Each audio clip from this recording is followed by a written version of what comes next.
The Book of Genesis. Genesis chapter 1. In the beginning, God created the heavens and the earth. Now the earth was formless and empty. Darkness was over the surface of the deep, and the Spirit of God was hovering over the waters. And God said, "Let there be light." And there was light. God saw that the light was good, and he separated the light from the darkness.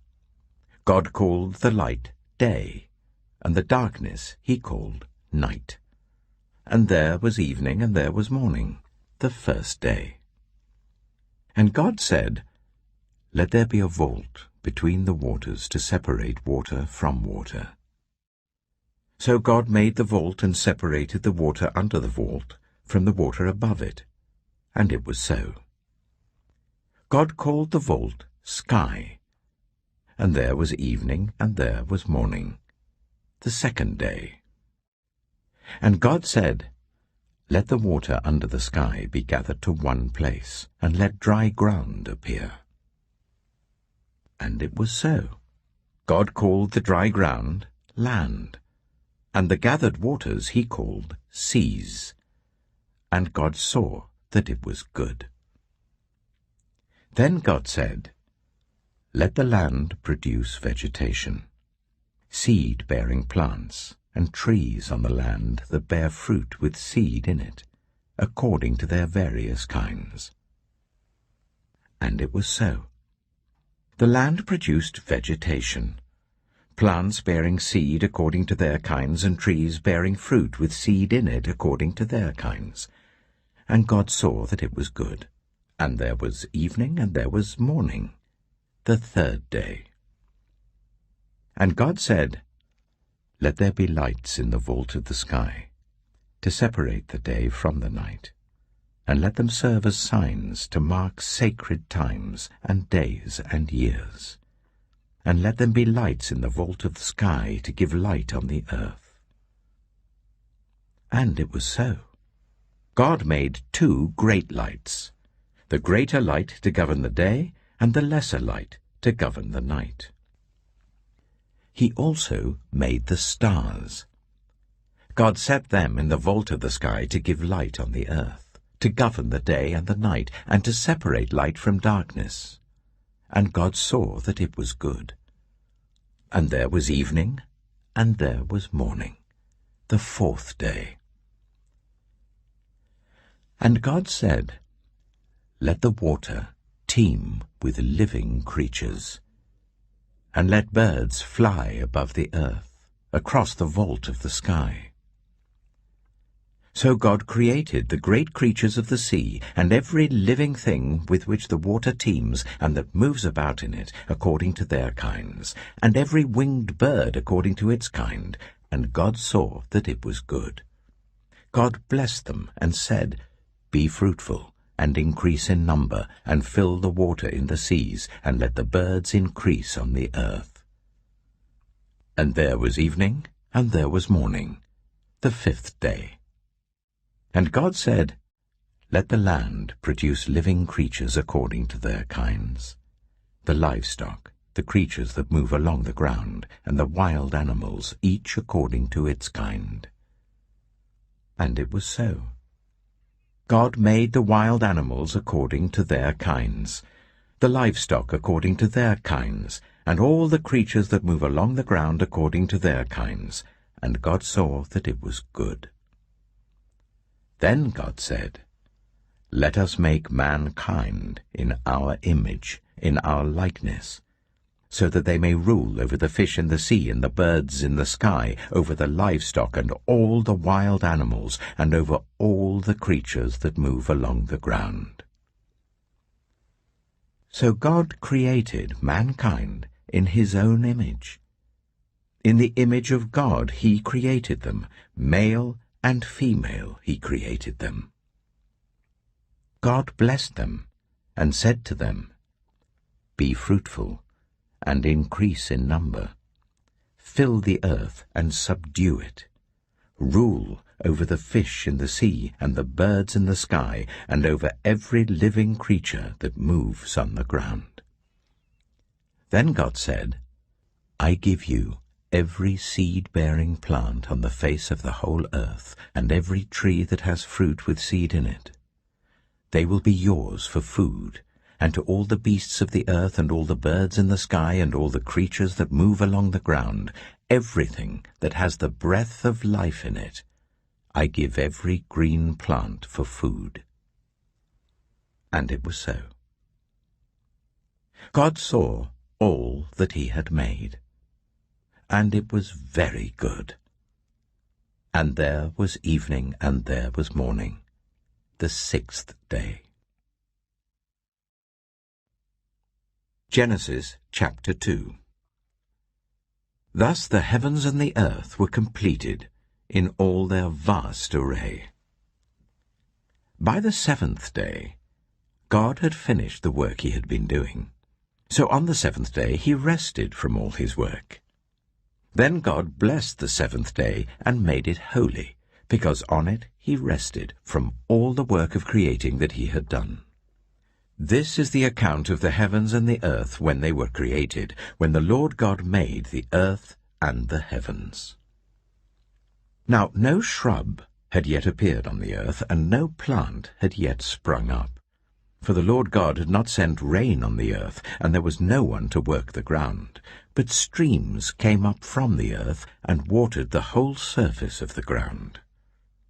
Then the Lord God formed a man from the dust of the ground, and breathed into his nostrils the breath of life. And the man became a living being. Now the Lord God had planted a garden in the east, in Eden, and there he put the man he had formed. The Lord God made all kinds of trees grow out of the ground, trees that were pleasing to the eye and good for food. In the middle of the garden were the tree of life and the tree of the knowledge of good and evil. A river watering the garden flowed from Eden. From there it was separated into 4 headwaters. The name of the first is the Pishon. It winds through the entire land of Havilah, where there is gold. The gold of that land is good. Aromatic resin and onyx are also there. The name of the second river is the Gihon. It winds through the entire land of Cush. The name of the third river is the Tigris. It runs along the east side of Ashur, and the fourth river is the Euphrates. The Lord God took the man and put him in the Garden of Eden to work it and take care of it.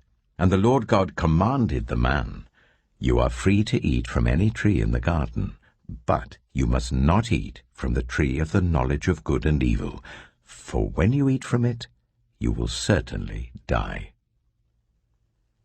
The Lord God said, It is not good for the man to be alone.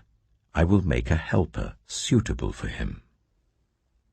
Now the Lord God had formed out of the ground all the wild animals and all the birds in the sky.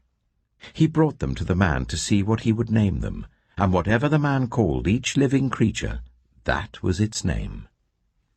So the man gave names to all the livestock, the birds in the sky, and all the wild animals. But for Adam no suitable helper was found. So the Lord God caused the man to fall into a deep sleep. And while he was sleeping, he took one of the man's ribs, and then closed up the place with flesh. Then the Lord God made a woman from the rib he had taken out of the man, and he brought her to the man.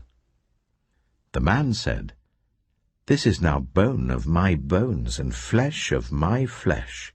She shall be called woman, for she was taken out of man. That is why a man leaves his father and mother and is united to his wife, and they become one flesh. Adam and his wife were both naked, and they felt no shame. Genesis chapter 3. Now the snake was more crafty than any of the wild animals the Lord God had made. He said to the woman, Did God really say, "You must not eat from any tree in the garden?" The woman said to the snake, "We may eat fruit from the trees in the garden, but God did say, 'You must not eat fruit from the tree that is in the middle of the garden, and you must not touch it, or you will die.'" "You will not certainly die," the snake said to the woman. "For God knows that when you eat from it, your eyes will be opened, and you will be like God, knowing good and evil." When the woman saw that the fruit of the tree was good for food and pleasing to the eye, and also desirable for gaining wisdom, she took some and ate it. She also gave some to her husband who was with her, and he ate it. Then the eyes of both of them were opened, and they realized they were naked. So they sewed fig leaves together and made coverings for themselves. Then the man and his wife heard the sound of the Lord God as he was walking in the garden in the cool of the day. And they hid from the Lord God among the trees of the garden. But the Lord God called to the man, "Where are you?" He answered, "I heard you in the garden, and I was afraid because I was naked, so I hid." And he said, "Who told you that you were naked? Have you eaten from the tree that I commanded you not to eat from?" The man said, "The woman you put here with me, she gave me some fruit from the tree, and I ate it." Then the Lord God said to the woman, "What is this you have done?" The woman said, "The snake deceived me, and I ate." So the Lord God said to the snake, "Because you have done this, cursed are you above all livestock and all wild animals. You will crawl on your belly, and you will eat dust all the days of your life. And I will put enmity between you and the woman, and between your offspring and hers. He will crush your head, and you will strike his heel." To the woman he said, "I will make your pains in childbearing very severe. With painful labor you will give birth to children. Your desire will be for your husband, and he will rule over you." To Adam he said, "Because you listened to your wife, and ate fruit from the tree about which I commanded you, you must not eat from it. Cursed is the ground because of you. Through painful toil you will eat food from it all the days of your life. It will produce thorns and thistles for you, and you will eat the plants of the field. By the sweat of your brow you will eat your food, until you return to the ground, since from it you were taken. For dust you are, and to dust you will return." Adam named his wife Eve, because she would become the mother of all the living. The Lord God made garments of skin for Adam and his wife, and clothed them. And the Lord God said, "The man has now become like one of us, knowing good and evil. He must not be allowed to reach out his hand and take also from the tree of life and eat, and live forever." So the Lord God banished him from the Garden of Eden to work the ground from which he had been taken. After he drove the man out, he placed on the east side of the Garden of Eden cherubim and a flaming sword, flashing back and forth to guard the way to the tree of life. Genesis chapter 4. Adam made love to his wife Eve, and she became pregnant and gave birth to Cain. She said, "With the help of the Lord I have brought forth a man." Later she gave birth to his brother Abel. Now Abel kept flocks, and Cain worked the soil. In the course of time, Cain brought some of the fruits of the soil as an offering to the Lord. But Abel also brought an offering, fat portions from some of the firstborn of his flock. The Lord looked with favor on Abel and his offering, but on Cain and his offering he did not look with favor. So Cain was very angry, and his face was downcast. Then the Lord said to Cain, "Why are you angry? Why is your face downcast? If you do what is right, Will you not be accepted? But if you do not do what is right, sin is crouching at your door. It desires to have you, but you must rule over it." Now Cain said to his brother Abel, "Let's go out to the field." While they were in the field, Cain attacked his brother Abel and killed him. Then the Lord said to Cain, "Where is your brother Abel?" "I don't know," he replied. "Am I my brother's keeper?" The Lord said, "What have you done? Listen, your brother's blood cries out to me from the ground. Now you are under a curse and driven from the ground, which opened its mouth to receive your brother's blood from your hand. When you work the ground, it will no longer yield its crops for you. You will be a restless wanderer on the earth." Cain said to the Lord, "My punishment is more than I can bear. Today you are driving me from the land, and I will be hidden from your presence.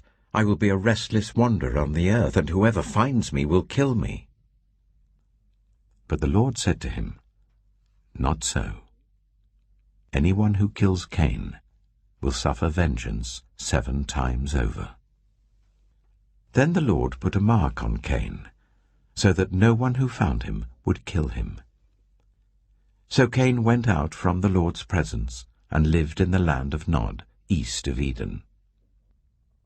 Cain made love to his wife, and she became pregnant and gave birth to Enoch. Cain was then building a city, and he named it after his son Enoch. To Enoch was born Irad, and Irad was the father of Mehujael, and Mehujael was the father of Methusael, and Methusael was the father of Lamech. Lamech married 2 women, one named Ada and the other Zillah. Ada gave birth to Jabal. He was the father of those who live in tents and raise livestock. His brother's name was Jubal. He was the father of all who play stringed instruments and pipes. Zillah also had a son, Tubal-Cain, who forged all kinds of tools out of bronze and iron. Tubal-Cain's sister was Naamah. Lamech said to his wives, "Ada and Zillah, listen to me. Wives of Lamech, hear my words. I have killed a man for wounding me, a young man for injuring me. If Cain is avenged 7 times, then Lamech 77 times. Adam made love to his wife again, and she gave birth to a son and named him Seth, saying, "God has granted me another child in place of Abel, since Cain killed him." Seth also had a son, and he named him Enosh. At that time, people began to call on the name of the Lord. Genesis chapter 5. This is the written account of Adam's family line. When God created mankind, he made them in the likeness of God. He created them male and female and blessed them, and he named them mankind when they were created. When Adam had lived 130 years, he had a son in his own likeness, in his own image, and he named him Seth. After Seth was born, Adam lived 800 years and had other sons and daughters. Altogether, Adam lived a total of 930 years, and then he died. When Seth had lived 105 years, he became the father of Enosh. After he became the father of Enosh, Seth lived 807 years and had other sons and daughters. Altogether, Seth lived a total of 912 years, and then he died. When Enosh had lived 90 years, he became the father of Kinan. After he became the father of Kinan, Enosh lived 815 years and had other sons and daughters. Altogether, Enosh lived a total of 905 years, and then he died. When Kinan had lived 70 years, he became the father of Mahalalel. After he became the father of Mahalalel, Kinan lived 840 years and had other sons and daughters. Altogether, Kinan lived a total of 910 years, and then he died. When Mahalalel had lived 65 years, he became the father of Jared. After he became the father of Jared, Mahalalel lived 830 years and had other sons and daughters. Altogether, Mahalalel lived a total of 895 years, and then he died. When Jared had lived 162 years, he became the father of Enoch. After he became the father of Enoch, Jared lived 800 years and had other sons and daughters. Altogether, Jared lived a total of 962 years, and then he died. When Enoch had lived 65 years, he became the father of Methuselah. After he became the father of Methuselah, Enoch walked faithfully with God 300 years and had other sons and daughters. Altogether, Enoch lived a total of 365 years. Enoch walked faithfully with God. Then he was no more, because God took him away. When Methuselah had lived 187 years, he became the father of Lamech. After he became the father of Lamech, Methuselah lived 782 years and had other sons and daughters. Altogether, Methuselah lived a total of 969 years, and then he died. When Lamech had lived 182 years, he had a son. He named him Noah, and said, "He will comfort us in the labor and painful toil of our hands, caused by the ground the Lord has cursed." After Noah was born, Lamech lived 595 years and had other sons and daughters. Altogether, Lamech lived a total of 777 years, and then he died. After Noah was 500 years old, he became the father of Shem, Ham, and Japheth. Genesis chapter 6. When human beings began to increase in number on the earth, and daughters were born to them, the sons of God saw that the daughters of humans were beautiful, and they married any of them they chose. Then the Lord said, "My spirit will not contend with humans forever, for they are mortal. Their days will be 120 years. The Nephilim were on the earth in those days, and also afterward, when the sons of God went to the daughters of humans and had children by them. They were the heroes of old, men of renown. The Lord saw how great the wickedness of the human race had become on the earth, and that every inclination of the thoughts of the human heart was only evil all the time. The Lord regretted that he had made human beings on the earth, and his heart was deeply troubled. So the Lord said, "I will wipe from the face of the earth the human race I have created, and with them the animals, the birds, and the creatures that move along the ground, for I regret that I have made them." But Noah found favor in the eyes of the Lord. This is the account of Noah and his family. Noah was a righteous man, blameless among the people of his time, and he walked faithfully with God. Noah had 3 sons, Shem, Ham, and Japheth. Now the earth was corrupt in God's sight, and was full of violence. God saw how corrupt the earth had become, for all the people on the earth had corrupted their ways. So God said to Noah, "I am going to put an end to all people, for the earth is filled with violence because of them. I am surely going to destroy both them and the earth. So make yourself an ark of cypress wood, make rooms in it, and coat it with pitch inside and out. This is how you are to build it. The ark is to be 300 cubits long, 50 cubits wide, and 30 cubits high.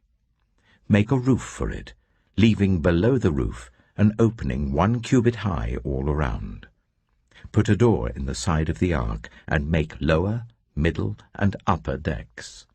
I am going to bring flood waters on the earth to destroy all life under the heavens, every creature that has the breath of life in it. Everything on earth will perish.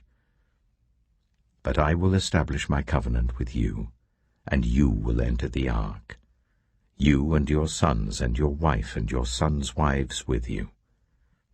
You are to bring into the ark 2 of all living creatures, male and female, to keep them alive with you, 2 of every kind of bird, of every kind of animal, and of every kind of creature that moves along the ground will come to you to be kept alive.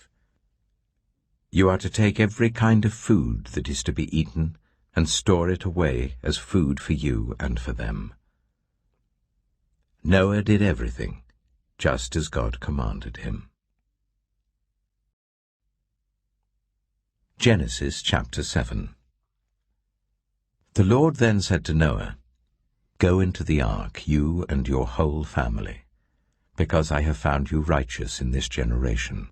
Take with you 7 pairs of every kind of clean animal, a male and its mate, and 1 pair of every kind of unclean animal, a male and its mate, and also 7 pairs of every kind of bird, male and female, to keep their various kinds alive throughout the earth. 7 days from now I will send rain on the earth for 40 days and 40 nights, and I will wipe from the face of the earth every living creature I have made." And Noah did all that the Lord commanded him. Noah was 600 years old when the floodwaters came on the earth. And Noah and his sons and his wife and his sons' wives entered the ark to escape the waters of the flood. Pairs of clean and unclean animals, of birds and of all the creatures that move along the ground, male and female, came to Noah and entered the ark, as God had commanded Noah. And after the 7 days, the floodwaters came on the earth. In the 600th year of Noah's life, on the 17th day of the 2nd month, on that day, all the springs of the great deep burst forth, and the floodgates of the heavens were opened, and rain fell on the earth 40 days and 40 nights. On that very day, Noah and his sons, Shem, Ham, and Japheth, together with his wife and the wives of his 3 sons, entered the ark. They had with them every wild animal according to its kind, all livestock according to their kinds, every creature that moves along the ground according to its kind, and every bird according to its kind, everything with wings. Pairs of all creatures that have the breath of life in them came to Noah and entered the ark. The animals going in were male and female of every living thing, as God had commanded Noah. Then the Lord shut him in. For 40 days the flood kept coming on the earth. And as the waters increased, they lifted the ark high above the earth. The waters rose and increased greatly on the earth, and the ark floated on the surface of the water. They rose greatly on the earth, and all the high mountains under the entire heavens were covered. The waters rose and covered the mountains to a depth of more than 15 cubits. Every living thing that moved on land perished. Birds, livestock, wild animals, all the creatures that swarm over the earth, and all mankind.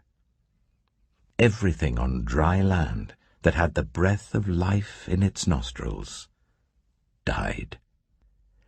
Every living thing on the face of the earth was wiped out, people and animals and the creatures that move along the ground, and the birds were wiped from the earth. Only Noah was left, and those with him in the ark.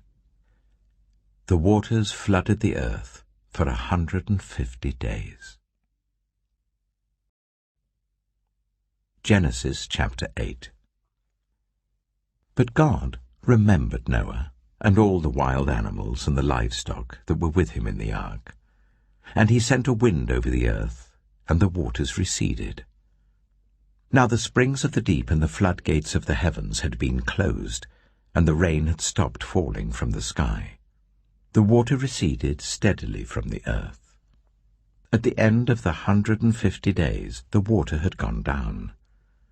And on the 17th day of the 7th month, the ark came to rest on the mountains of Ararat. The waters continued to recede until the 10th month, and on the first day of the 10th month, the tops of the mountains became visible. After 40 days, Noah opened a window he had made in the ark and sent out a raven, and it kept flying back and forth until the water had dried up from the earth. Then he sent out a dove to see if the water had receded from the surface of the ground. But the dove could find nowhere to perch because there was water over all the surface of the earth. So it returned to Noah in the ark. He reached out his hand and took the dove and brought it back to himself in the ark. He waited 7 more days and again sent out the dove from the ark. When the dove returned to him in the evening, there in its beak was a freshly plucked olive leaf. Then Noah knew that the water had receded from the earth. He waited 7 more days and sent the dove out again, but this time it did not return to him. By the first day of the 1st month of Noah's 601st year, the water had dried up from the earth. Noah then removed the covering from the ark and saw that the surface of the ground was dry. By the 27th day of the 2nd month, the earth was completely dry. Then God said to Noah, "Come out of the ark, you and your wife and your sons and their wives. Bring out every kind of living creature that is with you, the birds, the animals, and all the creatures that move along the ground, so they can multiply on the earth and be fruitful and increase in number on it." So Noah came out, together with his sons and his wife and his sons' wives. All the animals and all the creatures that move along the ground and all the birds, everything that moves on land, came out of the ark, one kind after another. Then Noah built an altar to the Lord, and taking some of all the clean animals and clean birds, he sacrificed burnt offerings on it. The Lord smelled the pleasing aroma and said in his heart, "Never again will I curse the ground because of humans, even though every inclination of the human heart is evil from childhood. And never again will I destroy all living creatures as I have done. As long as the earth endures, seed time and harvest, cold and heat, summer and winter, day and night, will never cease." Genesis chapter 9. Then God blessed Noah and his sons, saying to them, "Be fruitful and increase in number and fill the earth. The fear and dread of you will fall on all the beasts of the earth and on all the birds in the sky, on every creature that moves along the ground and on all the fish in the sea. They are given into your hands. Everything that lives and moves about will be food for you. Just as I gave you the green plants, I now give you everything. But you must not eat meat that has its lifeblood still in it. And for your lifeblood I will surely demand an accounting. I will demand an accounting from every animal, and from each human being too I will demand an accounting for the life of another human being.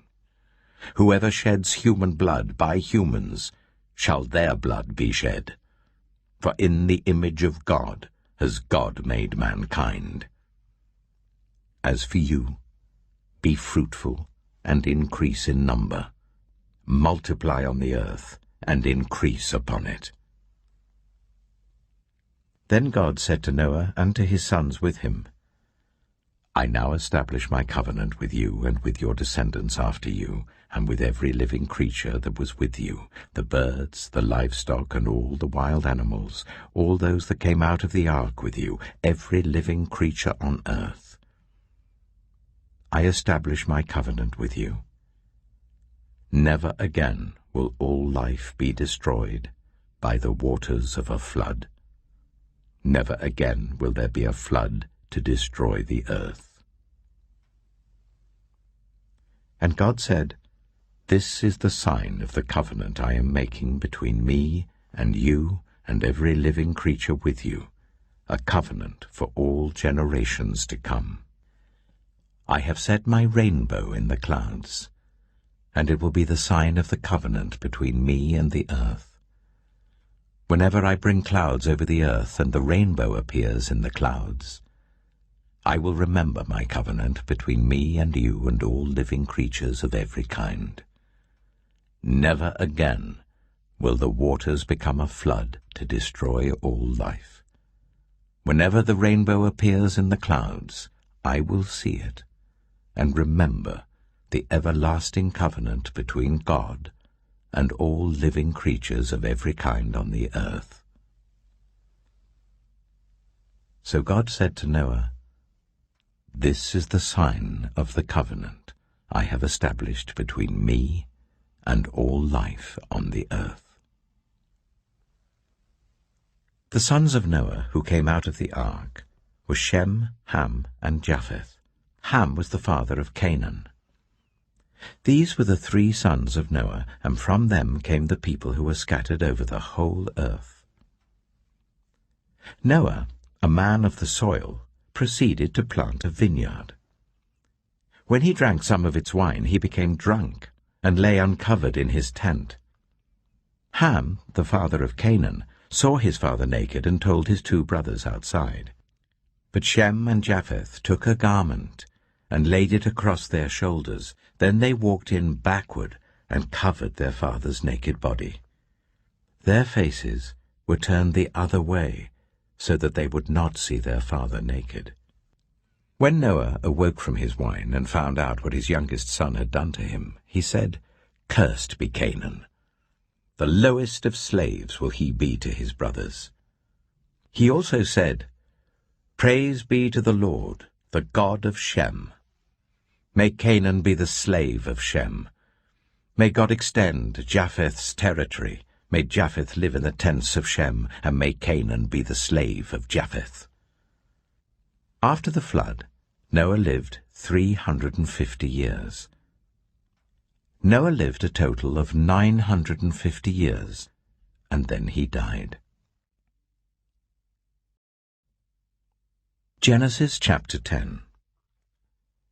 This is the account of Shem, Ham, and Japheth, Noah's sons, who themselves had sons after the flood. The sons of Japheth: Gomer, Magog, Madai, Javan, Tubal, Meshach, and Tiras. The sons of Gomer: Ashkenaz, Riphath, and Togarmah. The sons of Javan: Elisha, Tarshish, the Kittites, and the Rodanites. From these the maritime peoples spread out into their territories by their clans within their nations, each with its own language. The sons of Ham: Cush, Egypt, Put, and Canaan. The sons of Cush: Seba, Havilah, Sabta, Reamah, and Sabtika. The sons of Reamah: Sheba and Dedan. Cush was the father of Nimrod, who became a mighty warrior on the earth. He was a mighty hunter before the Lord. That is why it is said, like Nimrod, a mighty hunter before the Lord. The first centers of his kingdom were Babylon, Uruk, Akkad, and Calnu in Shinar. From that land he went to Assyria, where he built Nineveh, Rehoboth, Calah, and Resen, which is between Nineveh and Calah, which is the great city. Egypt was the father of the Ludites, Anamites, Lehabites, Naphtuhites, Pathrusites, Casluhites, from whom the Philistines came, and Caphtorites. Canaan was the father of Sidon his firstborn, and of the Hittites, Jebusites, Amorites, Girgashites, Hivites, Archites, Sinites, Arvadites, Zemarites, and Hamathites. Later the Canaanites' clans scattered, And the borders of Canaan reached from Sidon towards Gerar as far as Gaza, and then toward Sodom, Gomorrah, Admah, and Zeboim as far as Lasha. These are the sons of Ham by their clans and languages, in their territories and nations. Sons were also born to Shem, whose older brother was Japheth. Shem was the ancestor of all the sons of Eber. The sons of Shem: Elam, Ashur, Arphaxad, Lud, and Aram. The sons of Aram: Az, Hul, Gether, and Meshech. Arphaxad was the father of Shelah, and Shelah the father of Eber. 2 sons were born to Eber. One was named Peleg, because in his time the earth was divided. His brother was named Joktan. Joktan was the father of Almodad, Sheleph, Hazamepheth, Jirah, Hadoram, Uzal, Dilah, Obal, Abimael, Sheba, Ophir, Havilah, and Jobab. All these were sons of Joktan. The region where they lived stretched from Mesha towards Sephar in the eastern hill country. These are the sons of Shem by their clans and languages, in their territories and nations. These are the clans of Noah's sons, according to their lines of descent within their nations. From these the nations spread out over the earth after the flood.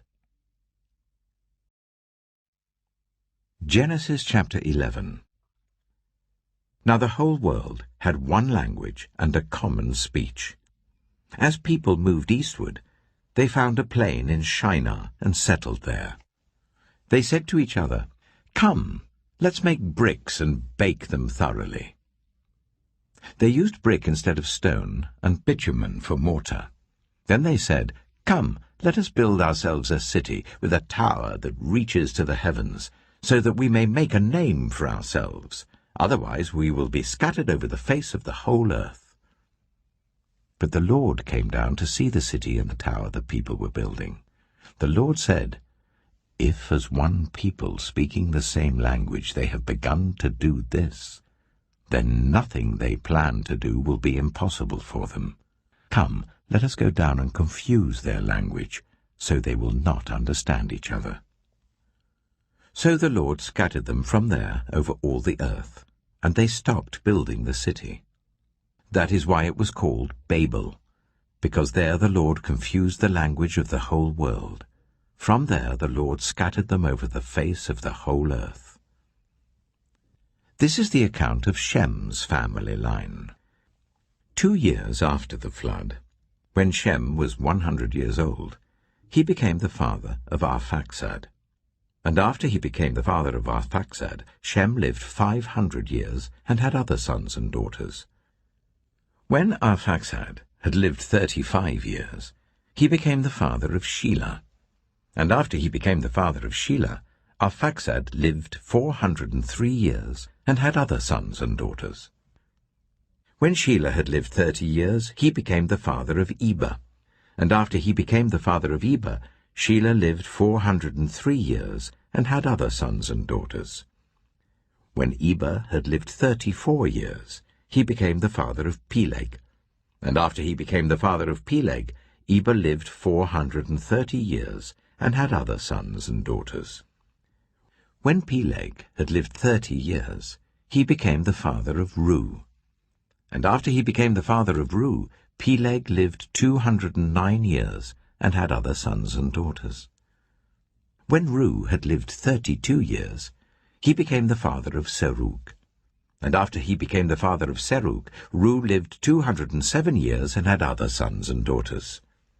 When Serug had lived 30 years, he became the father of Nahor. And after he became the father of Nahor, Serug lived 200 years and had other sons and daughters. When Nahor had lived 29 years, he became the father of Terah. And after he became the father of Terah, Nahor lived 119 years and had other sons and daughters. After Terah had lived 70 years, he became the father of Abram, Nahor, and Haran. This is the account of Terah's family line. Terah became the father of Abram, Nahor, and Haran. And Haran became the father of Lot. While his father Terah was still alive, Haran died in Ur of the Chaldeans in the land of his birth. Abram and Nahor both married. The name of Abram's wife was Sarai, and the name of Nahor's wife was Milcah. She was the daughter of Haran, the father of both Milcah and Iscah. Now Sarai was childless because she was not able to conceive. Terah took his son Abram, his grandson Lot, son of Haran, and his daughter-in-law Sarai, the wife of his son Abram, and together they set out from Ur of the Chaldeans to go to Canaan. But when they came to Haran, they settled there. Terah lived 205 years, and he died in Haran. Genesis chapter 12. The Lord had said to Abram, "Go from your country, your people and your father's household, to the land I will show you. I will make you into a great nation, and I will bless you. I will make your name great, and you will be a blessing. I will bless those who bless you, and whoever curses you I will curse, and all peoples on earth will be blessed through you." So Abram went as the Lord had told him, and Lot went with him. Abram was 75 years old when he set out from Haran. He took his wife Sarai, his nephew Lot, all the possessions they had accumulated, and the people they had acquired in Haran, and they set out for the land of Canaan, and they arrived there. Abram travelled through the land as far as the site of the great tree of Moreh at Shechem. At that time the Canaanites were in the land. The Lord appeared to Abram and said, "To your offspring I will give this land." So he built an altar there to the Lord who had appeared to him. From there he went on toward the hills east of Bethel and pitched his tent, with Bethel on the west and Ai on the east. There he built an altar to the Lord and called on the name of the Lord. Then Abram set out and continued toward the Negev. Now there was a famine in the land, and Abram went down to Egypt to live there for a while because the famine was severe. As he was about to enter Egypt, he said to his wife Sarai, "I know what a beautiful woman you are. When the Egyptians see you, they will say, 'This is his wife.' Then they will kill me, but will let you live. Say you are my sister, so that I will be treated well for your sake, and my life will be spared because of you." When Abram came to Egypt, the Egyptians saw that Sarai was a very beautiful woman. And when Pharaoh's officials saw her, they praised her to Pharaoh, and she was taken into his palace. He treated Abram well for her sake, and Abram acquired sheep and cattle, male and female donkeys, male and female servants, and camels. But the Lord inflicted serious diseases on Pharaoh and his household because of Abram's wife Sarai. So Pharaoh summoned Abram. "What have you done to me?" he said. "Why didn't you tell me she was your wife? Why did you say, 'She is my sister,' so that I took her to be my wife? Now then, here is your wife. Take her and go." Then Pharaoh gave orders about Abram to his men, and they sent him on his way with his wife and everything he had. Genesis chapter 13. So Abram went up from Egypt to the Negev with his wife and everything he had, and Lot went with him. Abram had become very wealthy in livestock and in silver and gold. From the Negev he went from place to place until he came to Bethel, to the place between Bethel and Ai where his tent had been earlier, and where he had first built an altar. There Abram called on the name of the Lord. Now Lot, who was moving about with Abram, also had flocks and herds and tents. But the land could not support them while they stayed together, for their possessions were so great that they were not able to stay together. And quarreling arose between Abram's herdsmen and Lot's. The Canaanites and Perizzites were also living in the land at that time. So Abram said to Lot, "Let's not have any quarreling between you and me and between your herdsmen and mine, for we are close relatives. Is not the whole land before you? Let's part company. If you go to the left, I'll go to the right. If you go to the right, I'll go to the left." Lot looked around and saw that the whole plain of the Jordan toward Zoar was well watered, like the garden of the Lord, like the land of Egypt. This was before the Lord destroyed Sodom and Gomorrah. So Lot chose for himself the whole plain of the Jordan and set out toward the east. The two men parted company. Abram lived in the land of Canaan, while Lot lived among the cities of the plain and pitched his tents near Sodom. Now the people of Sodom were wicked and were sinning greatly against the Lord. The Lord said to Abram, after Lot had parted from him, "Look around from where you are, to the north and south, to the east and west. All the land that you see, I will give to you and your offspring forever. I will make your offspring like the dust of the earth, so that if anyone could count the dust, then your offspring could be counted. Go, walk through the length and breadth of the land, for I am giving it to you." So Abram went to live near the great trees of Mamre at Hebron, where he pitched his tents. There he built an altar to the Lord. Genesis chapter 14. At the time when Amraphel was king of Shinar, Arioch king of Elasah, Kedorlaomer king of Elam, and Tidal king of Goyim, these kings went to war against Bera king of Sodom, Bersha king of Gomorrah, Shinab king of Admah, Shemeba king of Zeboim, and the king of Bela, that is Zoar. All these latter kings joined forces in the valley of Siddim, that is the Dead Sea Valley. For 12 years they had been subject to Kedorlaomer, but in the 13th year they rebelled. In the 14th year, Kedorlaomer and the kings allied with him went out and defeated the Rephaites in Ashtaroth-Karnaim, the Zuzites in Ham, the Emites in Sheva, Kiriathaim, and the Horites in the hill country of Seir as far as El-Paran, near the desert. Then they turned back and went to En-Mishpat, that is Kadesh, and they conquered the whole territory of the Amalekites, as well as the Amorites who were living in Hazazon-Tamar.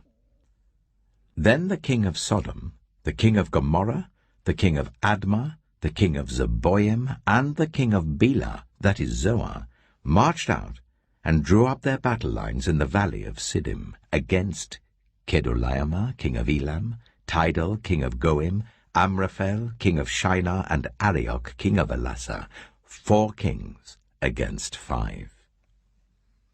Now the valley of Siddim was full of tar pits, and when the kings of Sodom and Gomorrah fled, some of the men fell into them, and the rest fled to the hills. The 4 kings seized all the goods of Sodom and Gomorrah and all their food. Then they went away. They also carried off Abram's nephew, Lot, and his possessions, since he was living in Sodom. A man who had escaped came and reported this to Abram the Hebrew. Now Abram was living near the great trees of Mamre the Amorite, a brother of Eshcol and Ane, all of whom were allied with Abram. When Abram heard that his relative had been taken captive, he called out 318 trained men born in his household, and went in pursuit as far as Dan. During the night, Abram divided his men to attack them, and he routed them, pursuing them as far as Hobah, north of Damascus. He recovered all the goods and brought back his relative Lot and his possessions, together with the women and the other people. After Abram returned from defeating Kedorlaomer and the kings allied with him, the king of Sodom came out to meet him in the valley of Shaveh, that is the king's valley. Then Melchizedek, king of Salem, brought out bread and wine. He was priest of God Most High, and he blessed Abram, saying, "Blessed be Abram by God Most High, creator of heaven and earth. and praise be to God Most High, who delivered your enemies into your hand." Then Abram gave him 1/10 of everything. The king of Sodom said to Abram, "Give me the people and keep the goods for yourself." But Abram said to the king of Sodom, "With raised hand I have sworn an oath to the Lord, God Most High, creator of heaven and earth, that I will accept nothing belonging to you, not even a thread or the strap of a sandal, so that you will never be able to say, 'I made Abram rich.' I will accept nothing but what my men have eaten and the share that belongs to the men who went with me, to Ane, Eshcol, and Mamre. Let them have their share." Genesis chapter 15. After this, the word of the Lord came to Abram in a vision. "Do not be afraid, Abram. I am your shield, your very great reward." But Abram said, "Sovereign Lord, what can you give me, since I remain childless? And the one who will inherit my estate is Eliezer of Damascus." And Abram said, "You have given me no children, so a servant in my household will be my heir." Then the word of the Lord came to him, "This man will not be your heir, but a son who is your own flesh and blood will be your heir." He took him outside and said, "Look up at the sky and count the stars, if indeed you can count them." Then he said to him, "So shall your offspring be." Abram believed the Lord, and he credited to him as righteousness. He also said to him, "I am the Lord, who brought you out of Ur of the Chaldeans, to give you this land to take possession of it." But Abram said, "Sovereign Lord, how can I know that I will gain possession of it?" So the Lord said to him, "Bring me a heifer, a goat, and a ram, each 3 years old, along with a dove and a young pigeon." Abram brought all these to him, cut them in two, and arranged the halves opposite each other. The birds, however, he did not cut in half. Then birds of prey came down on the carcasses, but Adam drove them away. As the sun was setting, Abram fell into a deep sleep, and a thick and dreadful darkness came over him. Then the Lord said to him, "Know for certain that for 400 years your descendants will be strangers in a country not their own, and that they will be enslaved and ill-treated there. But I will punish the nation they serve as slaves, and afterward they will come out with great possessions. You, however, will go to your ancestors in peace and be buried at a good old age. In the 4th generation, your descendants will come back here, for the sin of the Amorites has not yet reached its full measure." When the sun had set and darkness had fallen, a smoking brazier with a blazing torch appeared and passed between the pieces. On that day the Lord made a covenant with Abram and said, "To your descendants I give this land, from the Wadi of Egypt to the great river, the Euphrates, the land of the Kenites, Kenizzites, Cadmonites, Hittites, Perizzites, Rephaites, Amorites, Canaanites, Girgashites, and Jebusites." Genesis chapter 16. Now Sarai, Abram's wife, had borne him no children, but she had an Egyptian slave named Hagar. So she said to Abram, "The Lord has kept me from having children. Go, sleep with my slave. Perhaps I can build a family through her." Abram agreed to what Sarai said. So after Abraham had been living in Canaan 10 years, Sarai his wife took her Egyptian slave Hagar and gave her to her husband to be his wife. He slept with Hagar, and she conceived. When she knew she was pregnant, she began to despise her mistress. Then Sarai said to Abram, "You are responsible for the wrong I'm suffering. I put my slave in your arms, and now that she knows she is pregnant, she despises me. May the Lord judge between you and me." "Your slave is in your hands," Abram said. "Do with her whatever you think best." Then Sarai ill-treated Hagar, so she fled from her. The angel of the Lord found Hagar near a spring in the desert. It was the spring that is beside the road to Shur.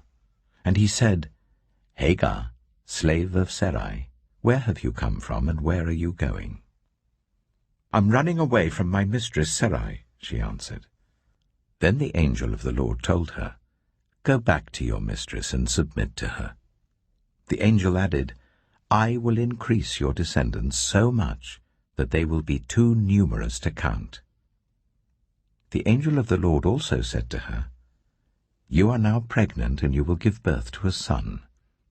You shall name him Ishmael, for the Lord has heard of your misery. He will be a wild donkey of a man. His hand will be against everyone, and everyone's hand against him, and he will live in hostility towards all his brothers." She gave this name to the Lord who spoke to her, "You are the God who sees me." For she said, "I have now seen the one who sees me." That is why the well was called Beer Lahairoi. It is still there between Kadesh and Bered. So Hagar bore Abram a son, and Abram gave the name Ishmael to the son she had borne. Abram was 86 years old when Hagar bore him Ishmael. Genesis chapter 17. When Abram was 99 years old, the Lord appeared to him and said, "I am God Almighty. Walk before me faithfully and be blameless. Then I will make my covenant between me and you, and will greatly increase your numbers." Abram fell face down, and God said to him, "As for me, this is my covenant with you. You will be the father of many nations. No longer will you be called Abram. Your name will be Abraham.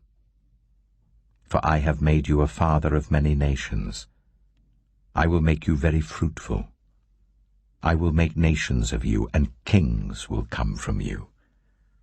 I will establish my covenant as an everlasting covenant between me and you and your descendants after you for the generations to come, to be your God and the God of your descendants after you.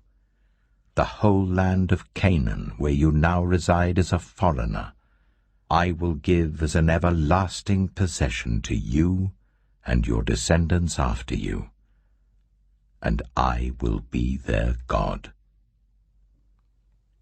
Then God said to Abraham, "As for you, you must keep my covenant, you and your descendants after you for the generations to come. This is my covenant with you and your descendants after you, the covenant you are to keep. Every male among you shall be circumcised. You are to undergo circumcision, and it will be the sign of the covenant between me and you. For the generations to come, every male among you who is 8 days old must be circumcised, including those born in your household or bought with money from a foreigner. Those who are not your offspring, whether born in your household or bought with your money, they must be circumcised. My covenant in your flesh is to be an everlasting covenant. Any uncircumcised male who has not been circumcised in the flesh will be cut off from his people. He has broken my covenant." God also said to Abraham, "As for Sarai your wife, you are no longer to call her Sarai. Her name will be Sarah. I will bless her, and will surely give you a son by her. I will bless her, so she will be the mother of nations. Kings of peoples will come from her." Abraham fell face down. He laughed and said to himself, "Will a son be born to a man 100 years old? Will Sarah bear a child at the age of 90? And Abraham said to God, If only Ishmael might live under your blessing. Then God said, Yes, but your wife Sarah will bear you a son, and you will call him Isaac. I will establish my covenant with him as an everlasting covenant for his descendants after him. And as for Ishmael, I have heard you. I will surely bless him. I will make him fruitful, and will greatly increase his numbers. He will be the father of 12 rulers, and I will make him into a great nation. But my covenant I will establish with Isaac, whom Sarah will bear to you by this time next year. When he had finished speaking with Abraham, God went up from him. On that very day, Abraham took his son Ishmael, and all those born in his household or bought with his money, every male in his household, and circumcised them as God told him.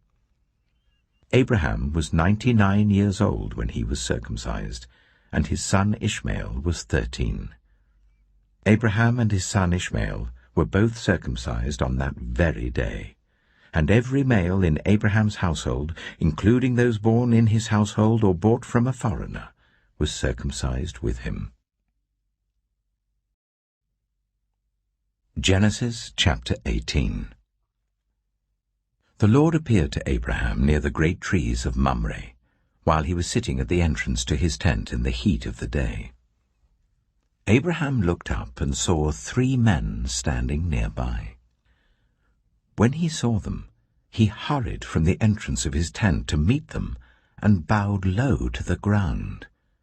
He said, If I have found favor in your eyes, my Lord, do not pass your servant by. Let a little water be brought, and then you may all wash your feet and rest under this tree. Let me get you something to eat, so you can be refreshed and then go on your way, now that you have come to your servant. Very well, they answered. Do as you say. So Abraham hurried into the tent to Sarah. Quick, he said, get 3 seahs of the finest flour and knead it and bake some bread. Then he ran to the herd and selected a choice, tender calf and gave it to a servant who hurried to prepare it. He then brought some curds and milk and the calf that had been prepared and set these before them. While they ate, he stood near them under a tree. Where is your wife Sarah? They asked him. There in the tent, he said. Then one of them said, I will surely return to you about this time next year, and Sarah, your wife, will have a son. Now Sarah was listening at the entrance to the tent, which was behind him. Abraham and Sarah were already very old, and Sarah was past the age of childbearing. So Sarah laughed to herself as she thought, After I'm worn out and my Lord is old, will I now have this pleasure? Then the Lord said to Abraham, Why did Sarah laugh and say, Will I really have a child now that I am old? Is anything too hard for the Lord? I will return to you at the appointed time next year, and Sarah will have a son. Sarah was afraid, so she lied and said, I did not laugh. But he said, Yes, you did laugh. When the men got up to leave, they looked down towards Sodom, and Abraham walked along with them to see them on their way. Then the Lord said, Shall I hide from Abraham what I am about to do? Abraham will surely become a great and powerful nation, and all nations on earth will be blessed through him, for I have chosen him so that he will direct his children and his household after him, to keep the way of the Lord by doing what is right and just, so that the Lord will bring about for Abraham what he has promised him. Then the Lord said, The outcry against Sodom and Gomorrah is so great, and their sin so grievous, that I will go down and see if what they have done is as bad as the outcry that has reached me. If not, I will know." The men turned away and went toward Sodom, but Abraham remained standing before the Lord. Then Abraham approached him and said, "Will you sweep away the righteous with the wicked? What if there are 50 righteous people in the city? Will you really sweep it away and not spare the place for the sake of the 50 righteous people in it? Far be it from you to do such a thing, to kill the righteous with the wicked, treating the righteous and the wicked alike? Far be it from you. Will not the judge of all the earth do right?" The Lord said, "If I find 50 righteous people in the city of Sodom, I will spare the whole place for their sake." Then Abraham spoke up again. "Now that I have been so bold as to speak to the Lord, though I am nothing but dust and ashes, what if the number of the righteous is 5 less than 50? Will you destroy the whole city for lack of 5 people? If I find 45 there," he said, "I will not destroy it." Once again he spoke to him. "What if only 40 are found there?" He said, "For the sake of 40, I will not do it." Then he said, "May the Lord not be angry, but let me speak. What if only 30 can be found there?" He answered, "I will not do it if I find 30 there." Abraham said, "Now that I have been so bold as to speak to the Lord, what if only 20 can be found there?"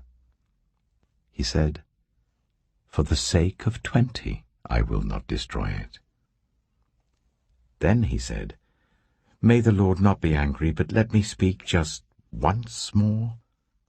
What if only 10 can be found there?" He answered, "For the sake of 10, I will not destroy it." When the Lord had finished speaking with Abraham, he left, and Abraham returned home. Genesis chapter 19. The 2 angels arrived at Sodom in the evening, and Lot was sitting in the gateway of the city.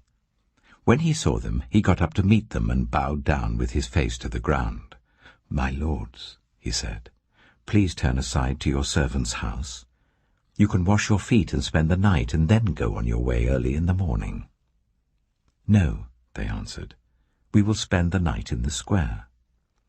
But he insisted so strongly that they did go with him and entered his house. He prepared a meal for them, baking bread without yeast, and they ate. Before they had gone to bed, all the men from every part of the city of Sodom, both young and old, surrounded the house. They called to Lot, "Where are the men who came to you tonight? Bring them out to us, so that we can have sex with them." Lot went outside to meet them and shut the door behind him and said, "No, my friends, don't do this wicked thing. Look, I have 2 daughters who have never slept with a man. Let me bring them out to you, and you can do what you like with them, but don't do anything to these men, for they have come under the protection of my roof." "Get out of our way," they replied. "This fellow came here as a foreigner, and now he wants to play the judge. We'll treat you worse than them." They kept bringing pressure on Lot and moved forward to break down the door. But the men inside reached out and pulled Lot back into the house and shut the door. Then they struck the men who were at the door of the house, young and old, with blindness, so that they could not find the door. The 2 men said to Lot, "Do you have anyone else here? Sons-in-law, sons or daughters, or anyone else in the city who belongs to you? Get them out of here, because we are going to destroy this place. The outcry to the Lord against its people is so great that he has sent us to destroy it." So Lot went out and spoke to his sons-in-law who were pledged to marry his daughters. He said, "Hurry and get out of this place, because the Lord is about to destroy the city." But his sons-in-law thought he was joking. With the coming of dawn, the angels urged Lot, saying, "Hurry! Take your wife and your 2 daughters who are here, or you will be swept away when the city is punished." When he hesitated, the men grasped his hand and the hands of his wife and of his 2 daughters and led them safely out of the city, for the Lord was merciful to them. As soon as they had brought them out, one of them said, "Flee for your lives. Don't look back. And don't stop anywhere in the plain. Flee to the mountains, or you will be swept away." But Lot said to them, "No, my lords, please.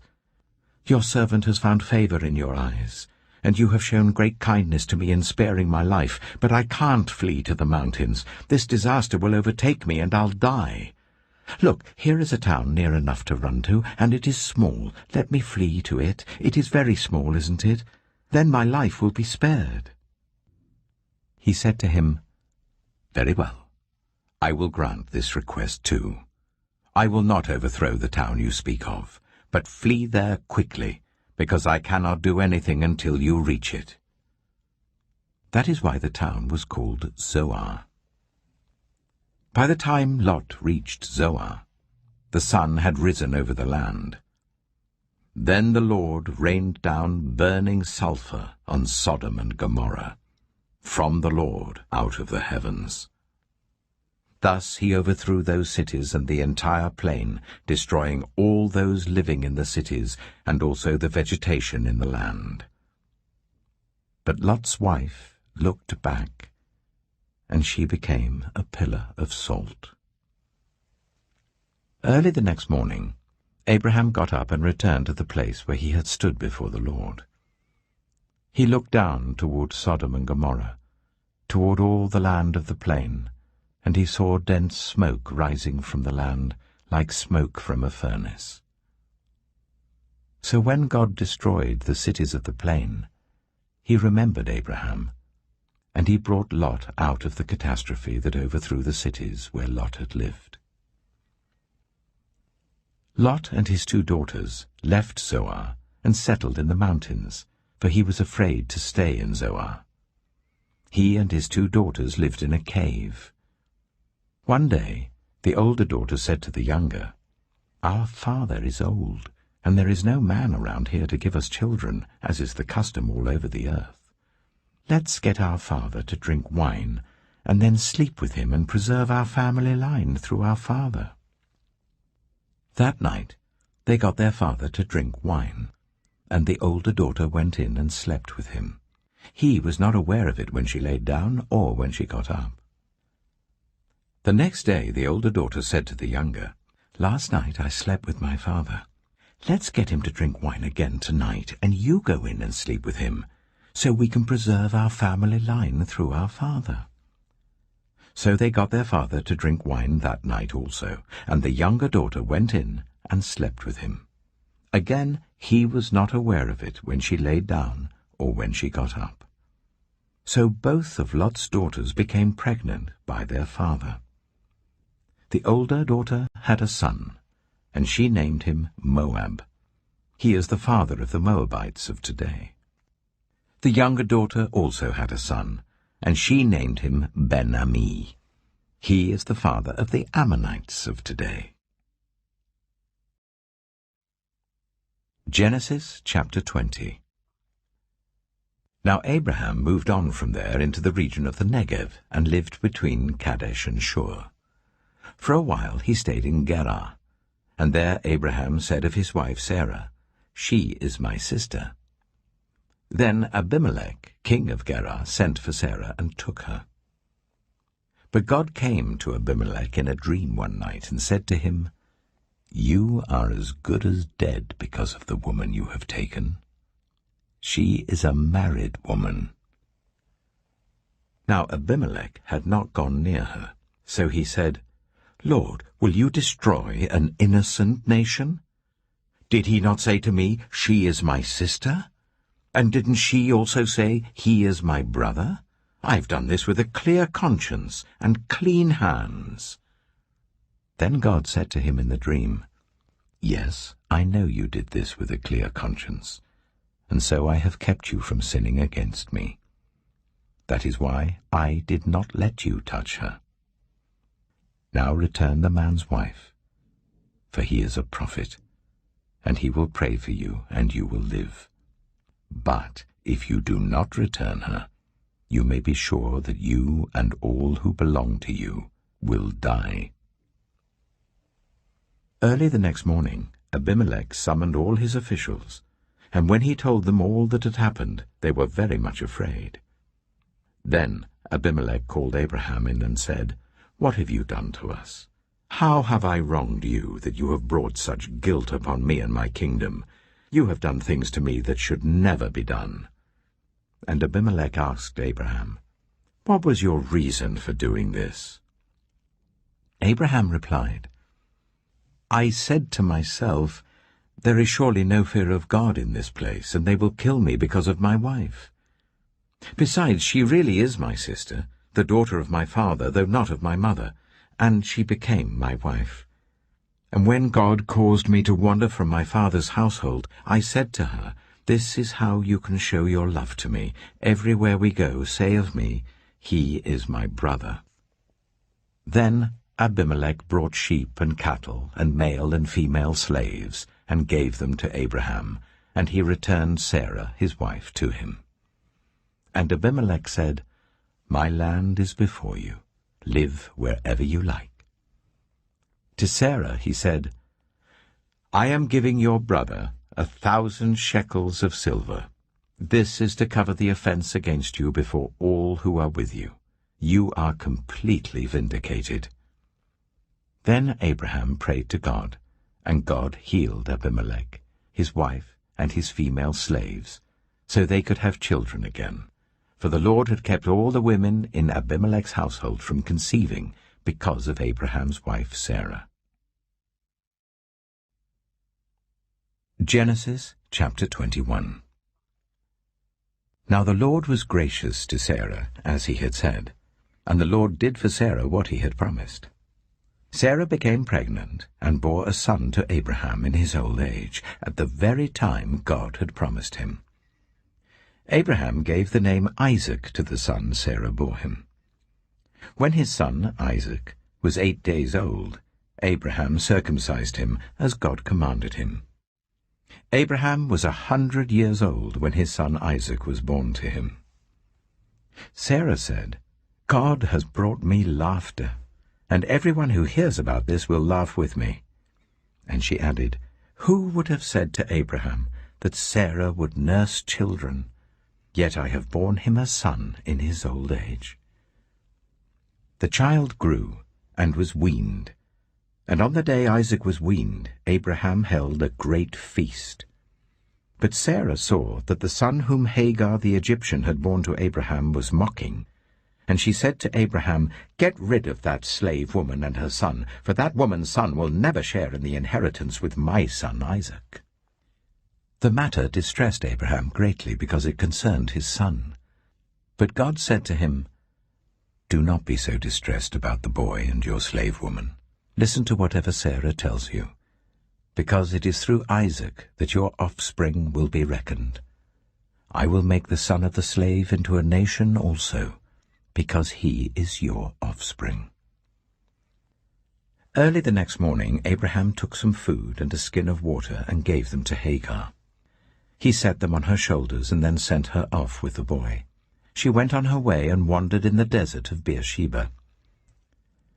When the water in the skin was gone, she put the boy under one of the bushes. Then she went off and sat down about a bowshot away, for she thought, "I cannot watch the boy die." And as she sat there, she began to sob. God heard the boy crying. And the angel of God called to Hagar from heaven and said to her, "What is the matter, Hagar? Do not be afraid. God has heard the boy crying as he lies there. Lift the boy up and take him by the hand, for I will make him into a great nation." Then God opened her eyes, and she saw a well of water. So she went and filled the skin with water and gave the boy a drink. God was with the boy as he grew up, He lived in the desert and became an archer. While he was living in the desert of Paran, his mother got a wife for him from Egypt. At that time, Abimelech and Phicol, the commander of his forces, said to Abraham, "God is with you in everything you do. Now swear to me here before God that you will not deal falsely with me or my children or my descendants. Show to me and the country where you now reside as a foreigner the same kindness I have shown to you." Abraham said, "I swear it." Then Abraham complained to Abimelech about a well of water that Abimelech's servants had seized. But Abimelech said, "I don't know who has done this. You did not tell me, and I heard about it only today." So Abraham brought sheep and cattle and gave them to Abimelech, and the two men made a treaty. Abraham set apart 7 ewe lambs from the flock, and Abimelech asked Abraham, "What is the meaning of these 7 ewe lambs you have set apart by themselves?" He replied, "Accept these 7 lambs from my hand as a witness that I dug this well." So that place was called Beersheba, because the 2 men swore an oath there. After the treaty had been made at Beersheba, Abimelech and Phicol, the commander of his forces, returned to the land of the Philistines. Abraham planted a tamarisk tree in Beersheba, and there he called on the name of the Lord, the eternal God. And Abraham stayed in the land of the Philistines for a long time. Genesis chapter 22. Sometime later, God tested Abraham. He said to him, "Abraham." "Here I am," he replied. Then God said, "Take your son, your only son, whom you love, Isaac, and go to the region of Moriah. Sacrifice him there as a burnt offering on a mountain I will show you." Early the next morning, Abraham got up and loaded his donkey. He took with him 2 of his servants and his son Isaac. When he had cut enough wood for the burnt offering, he set out for the place God had told him about. On the 3rd day, Abraham looked up and saw the place in the distance. He said to his servants, "Stay here with the donkey while I and the boy go over there. We will worship, and then we will come back to you." Abraham took the wood for the burnt offering and placed it on his son Isaac, and he himself carried the fire and the knife. As the 2 of them went on together, Isaac spoke up and said to his father Abraham, "Father?" "Yes, my son," Abraham replied. "The fire and wood are here," Isaac said. "But where is the lamb for the burnt offering?" Abraham answered, "God himself will provide the lamb for the burnt offering, my son." And the 2 of them went on together. When they reached the place God had told him about, Abraham built an altar there and arranged the wood on it. He bound his son Isaac and laid him on the altar on top of the wood. Then he reached out his hand and took the knife to slay his son. But the angel of the Lord called out to him from heaven, "Abraham! Abraham!" "Here I am," he replied. "Do not lay a hand on the boy," he said. "Do not do anything to him. Now I know that you fear God, because you have not withheld from me your son, your only son." Abraham looked up, and there in the thicket he saw a ram caught by its horns. He went over and took the ram and sacrificed it as a burnt offering instead of his son.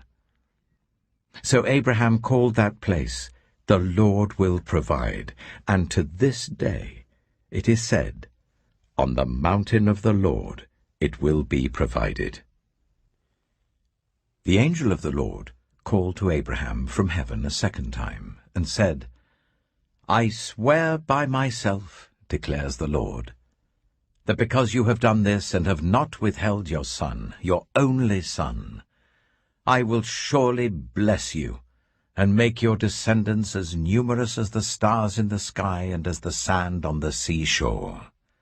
Your descendants will take possession of the cities of their enemies, and through your offspring all nations on earth will be blessed, because you have obeyed me." Then Abraham returned to his servants, and they set off together for Beersheba. And Abraham stayed in Beersheba. Some time later, Abraham was told, "Milcah is also a mother. She has borne sons to your brother Nahor. Uz the firstborn, Buz his brother, Kemuel the father of Aram, Kesed, Hazo, Pildash, Jiplaph, and Bethuel. Bethuel became the father of Rebekah. Milcah bore these 8 sons to Abraham's brother Nahor. His concubine, whose name was Rumah, also had sons, Teba, Gaham, Tahash, and Maacah." Genesis chapter 23. Sarah lived to be 127 years old. She died at Kiriath-arba, that is Hebron, in the land of Canaan. And Abraham went to mourn for Sarah and to weep over her. Then Abraham rose from beside his dead wife and spoke to the Hittites. He said, "I am a foreigner and stranger among you. Sell me some property for a burial site here, so I can bury my dead." The Hittites replied to Abraham, "Sir, listen to us. You are a mighty prince among us. Bury your dead in the choicest of our tombs. None of us will refuse you his tomb for burying your dead." Then Abraham rose and bowed down before the people of the land, the Hittites. He said to them, "If you are willing to let me bury my dead, then listen to me and intercede with Ephron, son of Zohar, on my behalf. So he will sell me the cave of Machpelah, which belongs to him and is at the end of his field. Ask him to sell it to me for the full price as a burial site among you." Ephron the Hittite was sitting among his people, and he replied to Abraham in the hearing of all the Hittites who had come to the gates of his city. "No, my lord," he said, "listen to me. I give you the field, and I give you the cave that is in it. I give it to you in the presence of my people. Bury your dead." Again Abraham bowed down before the people of the land, and he said to Ephron in their hearing, "Listen to me. If you will, I will pay the price of the field. Accept it from me, so I can bury my dead there." Ephron answered Abraham, "Listen to me, my lord. The land is worth 400 shekels of silver. But what is that between you and me? Bury your dead." Abraham agreed to Ephron's terms, and weighed out for him the price he had named in the hearing of the Hittites, 400 shekels of silver, according to the weight current among the merchants. So Ephron's field in Machpelah, near Mamre, both the field and the cave in it, and all the trees within the borders of the field, was legally made over to Abraham as his property, in the presence of all the Hittites who had come to the gate of the city. Afterwards Abraham buried his wife Sarah in the cave in the field of Machpelah, near Mamre, which is at Hebron, in the land of Canaan. So the field and the cave in it were legally made over to Abraham by the Hittites as a burial site. Genesis chapter 24. Abraham was now very old, and the Lord had blessed him in every way. He said to the senior servant in his household, the one in charge of all that he had, "Put your hand under my thigh. I want you to swear by the Lord, the God of heaven and the God of earth, that you will not get a wife for my son from the daughters of the Canaanites, among whom I am living, but will go to my country and my own relatives and get a wife for my son Isaac." The servant asked him, "What if the woman is unwilling to come back with me to this land? Shall I then take your son back to the country you came from?" "Make sure that you do not take my son back there," Abraham said. "The Lord, the God of heaven, who brought me out of my father's household and my native land, and who spoke to me and promised me on oath, saying, 'To your offspring I will give this land,' he will send his angel before you, so that you can get a wife for my son from there. If the woman is unwilling to come back with you, then you will be released from this oath of mine. Only do not take my son back there." So the servant put his hand under the thigh of his master Abraham, and swore an oath to him concerning this matter. Then the servant left, taking with him 10 of his master's camels, loaded with all kinds of good things from his master. He set out for Aram Naharaim, and made his way to the town of Nahor. He made the camels kneel down near the well outside the town. It was toward evening, the time the women go out to draw water. Then he prayed, "Lord, God of my master Abraham, make me successful today and show kindness to my master Abraham. See, I am standing beside this spring, and the daughters of the townspeople are coming out to draw water. May it be that when I say to a young woman, 'Please let down your jar that I may have a drink,' and she says, 'Drink, and I'll water your camels too.' Let her be the one you have chosen for your servant Isaac. By this I will know that you have shown kindness to my master." Before he had finished praying, Rebekah came out with her jar on her shoulder. She was the daughter of Bethuel, son of Milcah, who was the wife of Abraham's brother Nahor. The woman was very beautiful, a virgin. No man had ever slept with her. She went down to the spring, filled her jar, and came up again. The servant hurried to meet her and said, "Oh, please, give me a little water from your jar." "Drink, my lord," she said, and quickly lowered the jar to her hands and gave him a drink. After she had given him a drink, she said, "I'll draw water for your camels too, until they've had enough to drink." So she quickly emptied her jar into the trough, ran back to the well to draw more water, and drew enough for all his camels. Without saying a word, the man watched her closely to learn whether or not the Lord had made his journey successful. When the camels had finished drinking, the man took out a gold nose ring weighing a beaker and 2 gold bracelets weighing 10 shekels. Then he asked, "Whose daughter are you? Please tell me, is there room in your father's house for us to spend the night?" She answered him, "I am the daughter of Bethuel, the son that Milcah bore to Nahor." And she added, "We have plenty of straw and fodder, as well as room for you to spend the night." Then the man bowed down and worshipped the Lord, saying, "Praise be to the Lord, the God of my master Abraham, who has not abandoned his kindness and faithfulness to my master. As for me, the Lord has led me on the journey to the house of my master's relatives." The young woman ran and told her mother's household about these things. Now Rebekah had a brother named Laban, and he hurried out to the man at the spring. As soon as he had seen the nose ring and the bracelets on his sister's arms, and had heard Rebekah tell what the man had said to her, he went out to the man and found him standing by the camels near the spring.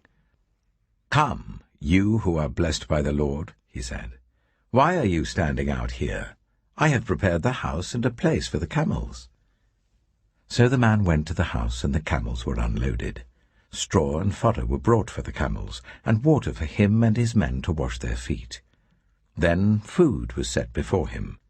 But he said, "I will not eat until I have told you what I have to say." "Then tell us," Laban said.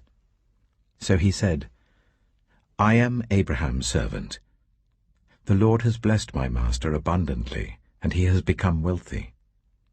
He has given him sheep and cattle, silver and gold, male and female servants, and camels and donkeys. My master's wife, Sarah, has borne him a son in her old age, and he has given him everything he owns. And my master made me swear an oath, and said, "You must not get a wife for my son from the daughters of the Canaanites in whose land I live, but go to my father's family, to my own clan, and get a wife for my son." Then I asked my master, "What if the woman will not come back with me?" He replied, "The Lord before whom I have walked faithfully will send his angel with you and make your journey a success, so that you can get a wife for my son, from my own clan and from my father's family. You will be released from my oath if, when you go to my clan, they refuse to give her to you. Then you will be released from my oath." When I came to the spring today, I said, "Lord, God of my master Abraham, if you will, please grant success to the journey on which I have come. See, I am standing beside this spring. If a young woman comes out to draw water, and I say to her, 'Please let me drink a little water from your jar,' and if she says to me, 'Drink, and I'll draw water for your camels too,' let her be the one the Lord has chosen for my master's son." Before I finished praying in my heart, Rebekah came out with her jar on her shoulder. She went down to the spring and drew water, and I said to her, "Please give me a drink." She quickly lowered her jar from her shoulder and said, "Drink, and I'll water your camels too." So I drank, and she watered the camels also. I asked her, "Whose daughter are you?" She said, "The daughter of Bethuel, son of Nahor, whom Milcah bore to him." Then I put the ring in her nose and the bracelets on her arms, and I bowed down and worshipped the Lord. I praised the Lord, the God of my master Abraham, who had led me on the right road to get the granddaughter of my master's brother for his son. Now, if you will show kindness and faithfulness to my master, tell me. And if not, tell me, so I may know which way to turn." Laban and Bethuel answered, "This is from the Lord. We can say nothing to you one way or the other. Here is Rebekah. Take her and go, and let her become the wife of your master's son, as the Lord has directed." When Abraham's servant heard what they said, he bowed down to the ground before the Lord. Then the servant brought out gold and silver jewelry and articles of clothing and gave them to Rebekah. He also gave costly gifts to her brother and to her mother. Then he and the men who were with him ate and drank and spent the night there. When they got up the next morning, he said, "Send me on my way to my master." But her brother and her mother replied, "Let the young woman remain with us 10 days or so, then you may go." But he said to them, "Do not detain me, now that the Lord has granted success to my journey.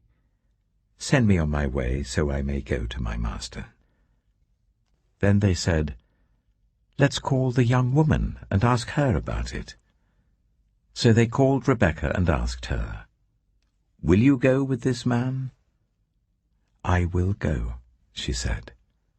So they sent their sister Rebekah on her way, along with her nurse and Abraham's servant and his men. And they blessed Rebekah and said to her, "Our sister, may you increase to thousands upon thousands. May your offspring possess the cities of their enemies." Then Rebekah and her attendants got ready and mounted the camels and went back with the man.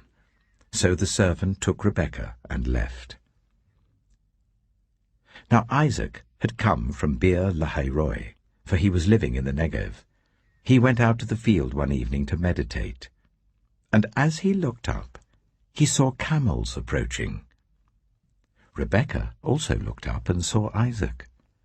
She got down from her camel and asked the servant, "Who is that man in the field coming to meet us?"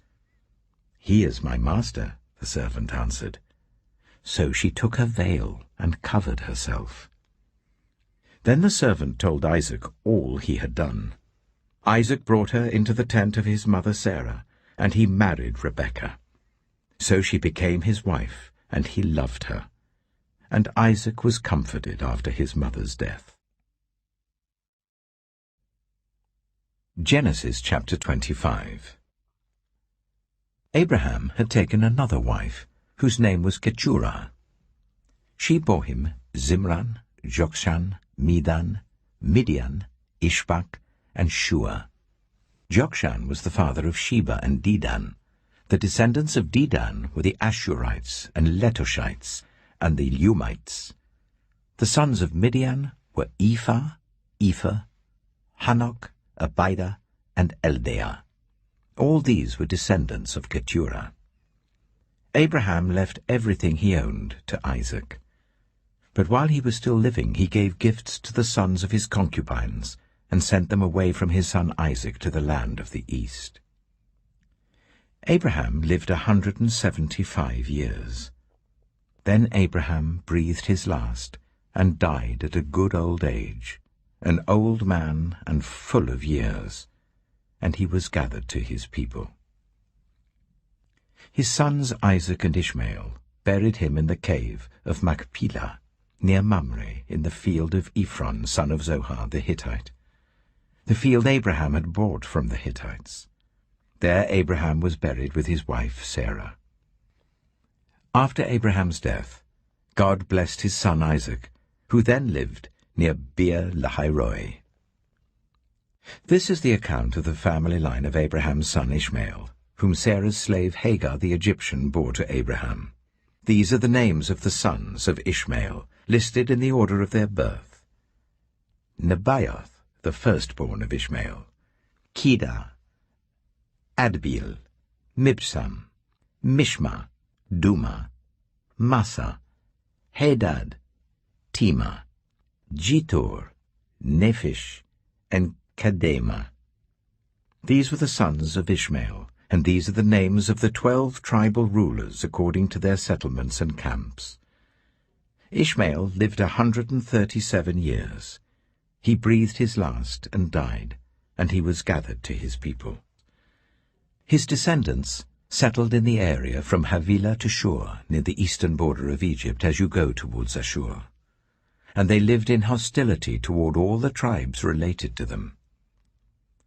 This is the account of the family line of Abraham's son Isaac.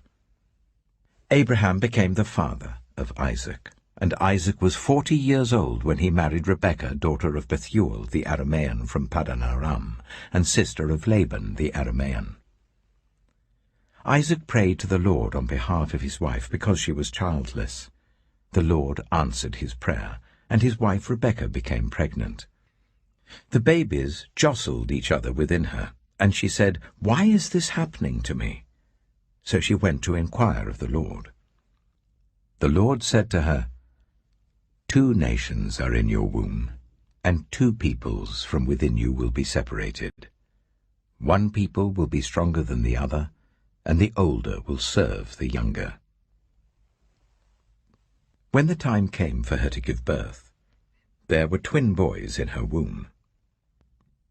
The first to come out was red, and his whole body was like a hairy garment, so they named him Esau. After this his brother came out, with his hand grasping Esau's heel, so he was named Jacob. Isaac was 60 years old when Rebekah gave birth to them. The boys grew up, and Esau became a skillful hunter, a man of the open country, while Jacob was content to stay at home among the tents. Isaac, who had a taste for wild game, loved Esau, but Rebekah loved Jacob. Once, when Jacob was cooking some stew, Esau came in from the open country, famished. He said to Jacob, "Quick, let me have some of that red stew. I'm famished." That is why he was also called Edom. Jacob replied, "First sell me your birthright." "Look, I am about to die," Esau said. "What good is the birthright to me?" But Jacob said, "Swear to me first." So he swore an oath to him, selling his birthright to Jacob. Then Jacob gave Esau some bread and some lentil stew. He ate and drank, and then got up and left. So Esau despised his birthright. Genesis chapter 26. Now there was a famine in the land, besides the previous famine in Abraham's time, And Isaac went to Abimelech, king of the Philistines, in Gerar. The Lord appeared to Isaac and said, "Do not go down to Egypt. Live in the land where I tell you to live. Stay in this land for a while, and I will be with you and will bless you. For to you and your descendants I will give all these lands, and will confirm the oath I swore to your father Abraham. I will make your descendants as numerous as the stars in the sky, and will give them all these lands. And through your offspring all nations on earth will be blessed, because Abraham obeyed me and did everything I required of him, keeping my commands, my decrees, and my instructions."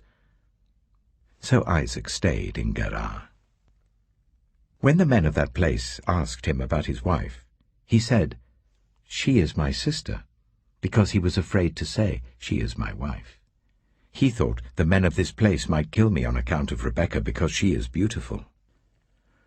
When Isaac had been there a long time, Abimelech, king of the Philistines, looked down from a window and saw Isaac caressing his wife Rebekah. So Abimelech summoned Isaac and said, "She is really your wife. Why did you say, 'She is my sister'?" Isaac answered him, "Because I thought I might lose my life on account of her." Then Abimelech said, "What is this you have done to us? One of the men might well have slept with your wife, and you would have brought guilt upon us." So Abimelech gave orders to all the people, "Anyone who harms this man or his wife shall surely be put to death." Isaac planted crops in that land, and the same year reaped 100-fold, because the Lord blessed him. The man became rich, and his wealth continued to grow until he became very wealthy.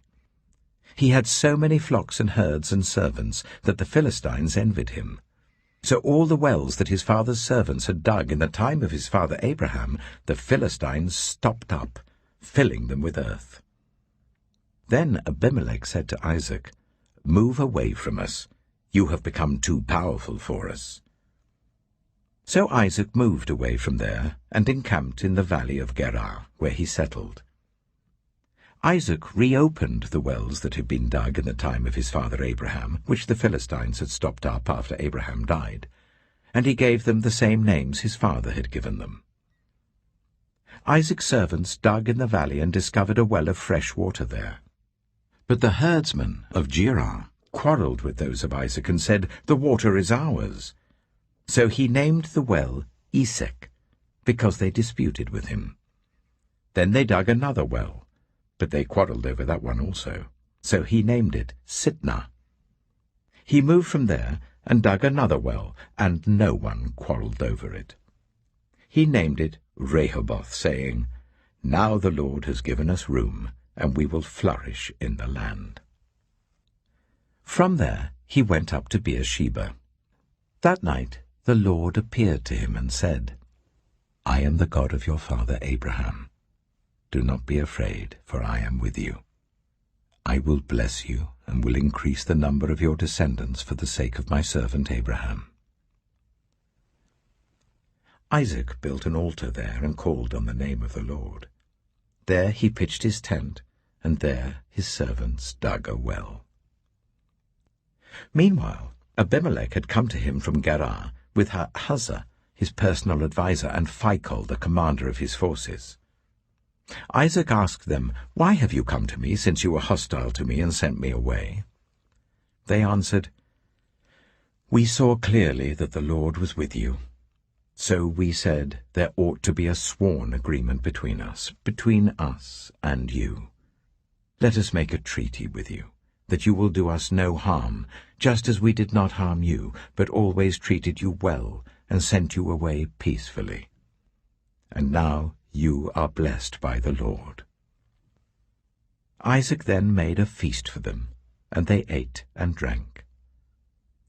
Early the next morning the men swore an oath to each other.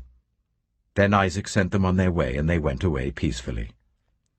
That day Isaac's servants came and told him about the well they had dug. They said, "We've found water." He called it Sheba, and to this day the name of the town has been Beersheba. When Esau was 40 years old, he married Judith, daughter of Beeri the Hittite, and also Basemath, daughter of Elon the Hittite. They were a source of grief to Isaac and Rebekah. Genesis chapter 27. When Isaac was old and his eyes were so weak that he could no longer see, he called for Esau his older son and said to him, "My son." "Here I am," he answered. Isaac said, "I am now an old man and don't know the day of my death. Now then, get your equipment, your quiver and bow, and go out to the open country to hunt some wild game for me. Prepare me the kind of tasty food I like, and bring it to me to eat, so that I may give you my blessing before I die." Now Rebekah was listening as Isaac spoke to his son Esau. When Esau left for the open country to hunt game and bring it back, Rebekah said to her son Jacob, "Look, I overheard your father say to your brother Esau, 'Bring me some game and prepare me some tasty food to eat, so that I may give you my blessing in the presence of the Lord before I die.' Now, my son, listen carefully and do what I tell you.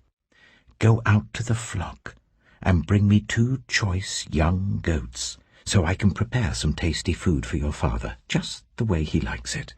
Then take it to your father to eat, so that he may give you his blessing before he dies." Jacob said to Rebekah his mother, "But my brother Esau is a hairy man, while I have smooth skin. What if my father touches me? I would appear to be tricking him, and would bring down a curse on myself rather than a blessing." His mother said to him, "My son, let the curse fall on me. Just do what I say. Go and get them for me." So he went and got them and brought them to his mother, and she prepared some tasty food, just the way his father liked it. Then Rebekah took the best clothes of Esau, her older son, which she had in the house, and put them on her younger son Jacob. She also covered his hands and the smooth part of his neck with the goat skins. Then she handed to her son Jacob the tasty food and the bread she had made.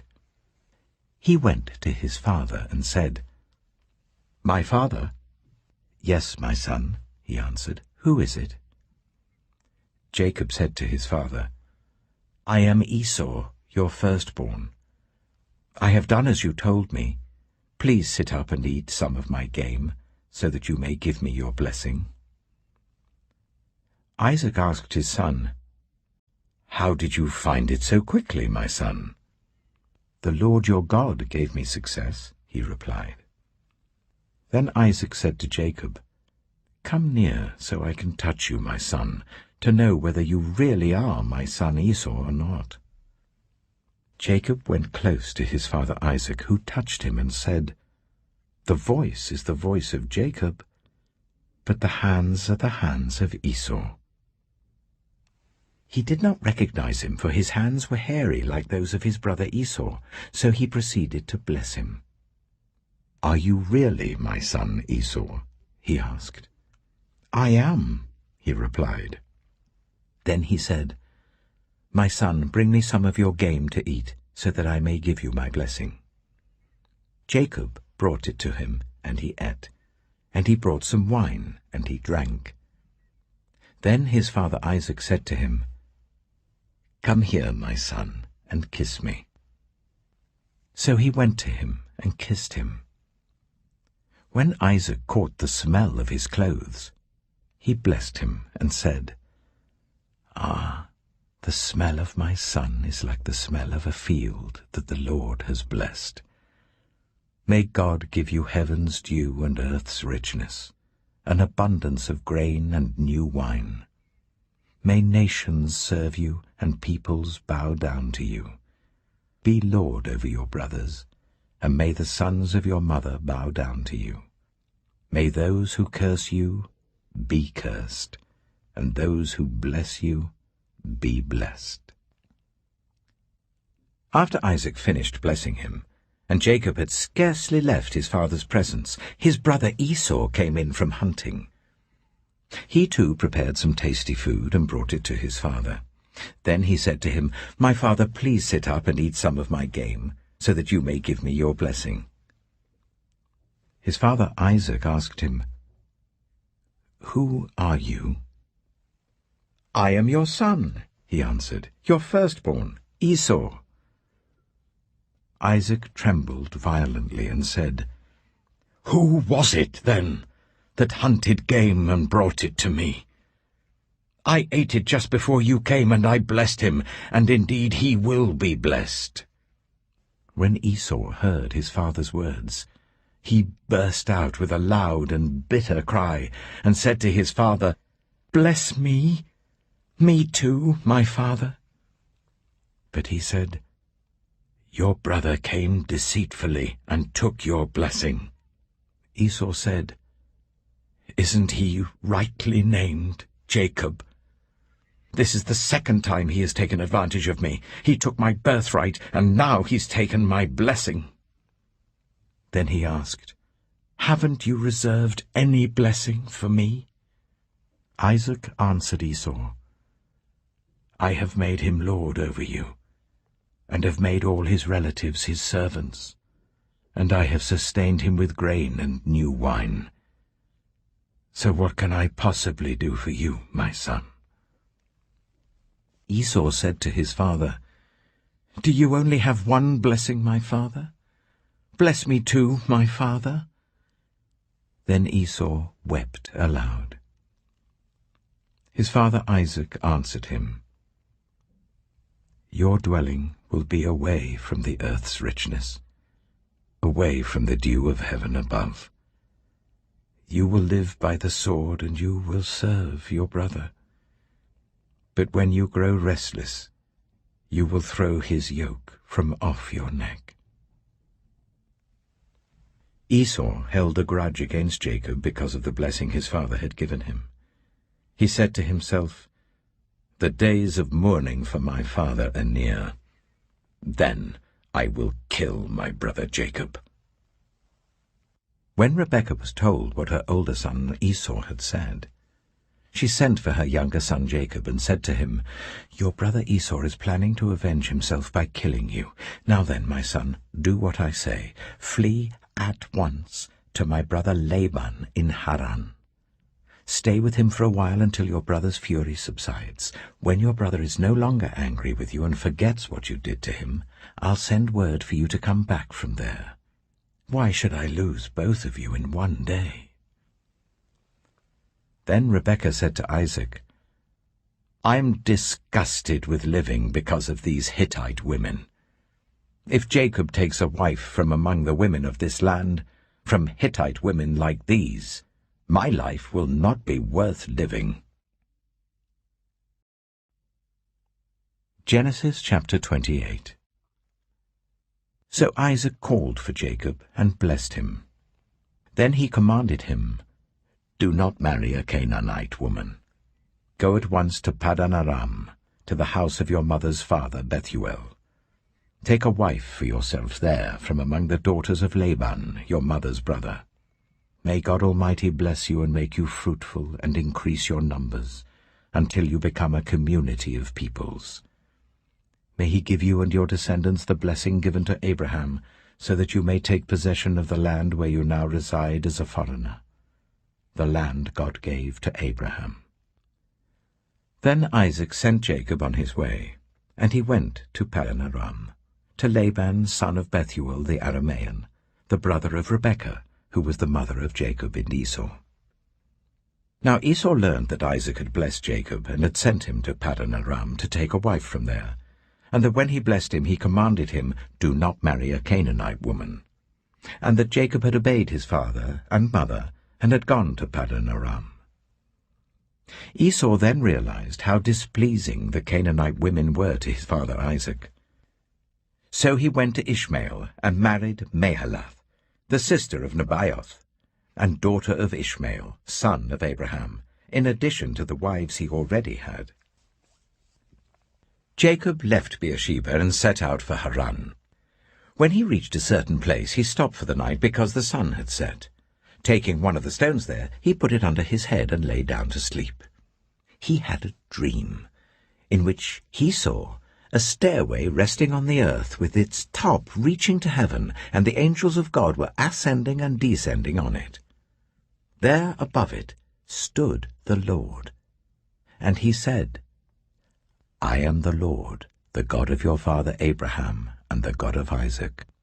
I will give you and your descendants the land on which you are lying.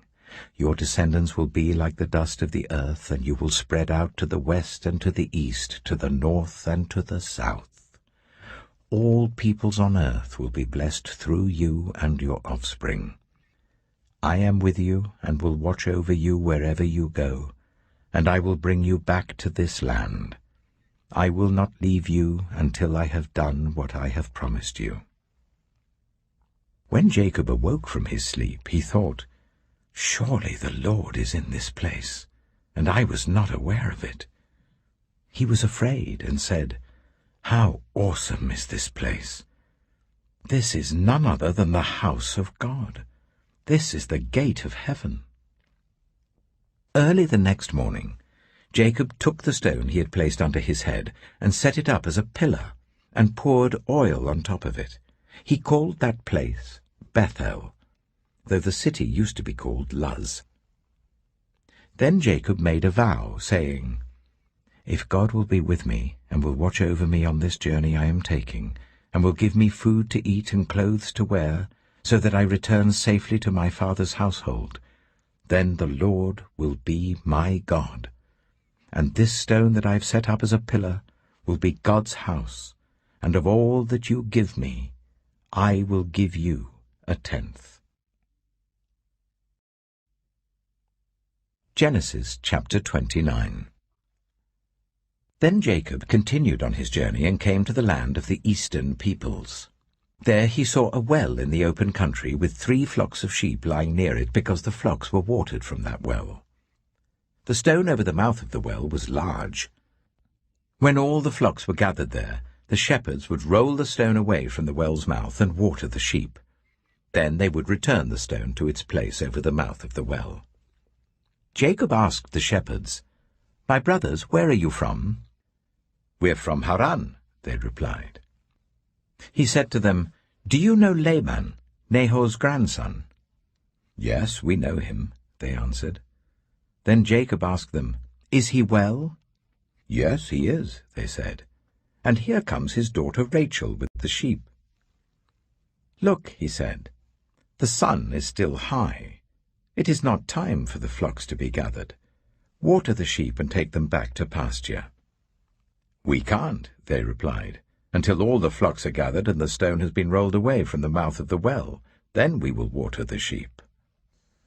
While he was still talking with them, Rachel came with her father's sheep, for she was a shepherd. When Jacob saw Rachel, daughter of his uncle Laban, and Laban's sheep, he went over and rolled the stone away from the mouth of the well and watered his uncle's sheep. Then Jacob kissed Rachel and began to weep aloud. He had told Rachel that he was a relative of her father and a son of Rebekah. So she ran and told her father. As soon as Laban heard the news about Jacob, his sister's son, he hurried to meet him. He embraced him and kissed him and brought him to his home. And there Jacob told him all these things. Then Laban said to him, You are my own flesh and blood. After Jacob had stayed with him for a whole month, Laban said to him, Just because you are a relative of mine, should you work for me for nothing? Tell me what your wages should be. Now Laban had 2 daughters. The name of the older was Leah, and the name of the younger was Rachel. Leah had weak eyes, but Rachel had a lovely figure and was beautiful. Jacob was in love with Rachel and said, I'll work for you 7 years in return for your younger daughter Rachel. Laban said, It's better that I give her to you than to some other man. Stay here with me. So Jacob served 7 years to get Rachel, but they seemed like only a few days to him because of his love for her. Then Jacob said to Laban, Give me my wife. My time is completed, and I want to make love to her. So Laban brought together all the people of the place and gave a feast, But when evening came, he took his daughter Leah and brought her to Jacob, and Jacob made love to her. And Laban gave his servant Zilpah to his daughter as her attendant. When morning came, there was Leah. So Jacob said to Laban, "What is this you have done to me? I served you for Rachel, didn't I? Why have you deceived me?" Laban replied, "It is not our custom here to give the younger daughter in marriage before the older one. Finish this daughter's bridal week. Then we will give you the younger one also in return for another 7 years of work." And Jacob did so. He finished the week with Leah, and then Laban gave him his daughter Rachel to be his wife. Laban gave his servant Bilhah to his daughter Rachel as her attendant. Jacob made love to Rachel also, and his love for Rachel was greater than his love for Leah, and he worked for Laban another 7 years. When the Lord saw that Leah was not loved, he enabled her to conceive, but Rachel remained childless. Leah became pregnant and gave birth to a son. She named him Reuben, for she said, "It is because the Lord has seen my misery. Surely my husband will love me now." She conceived again, and when she gave birth to a son, she said, "Because the Lord heard that I am not loved, he gave me this one too."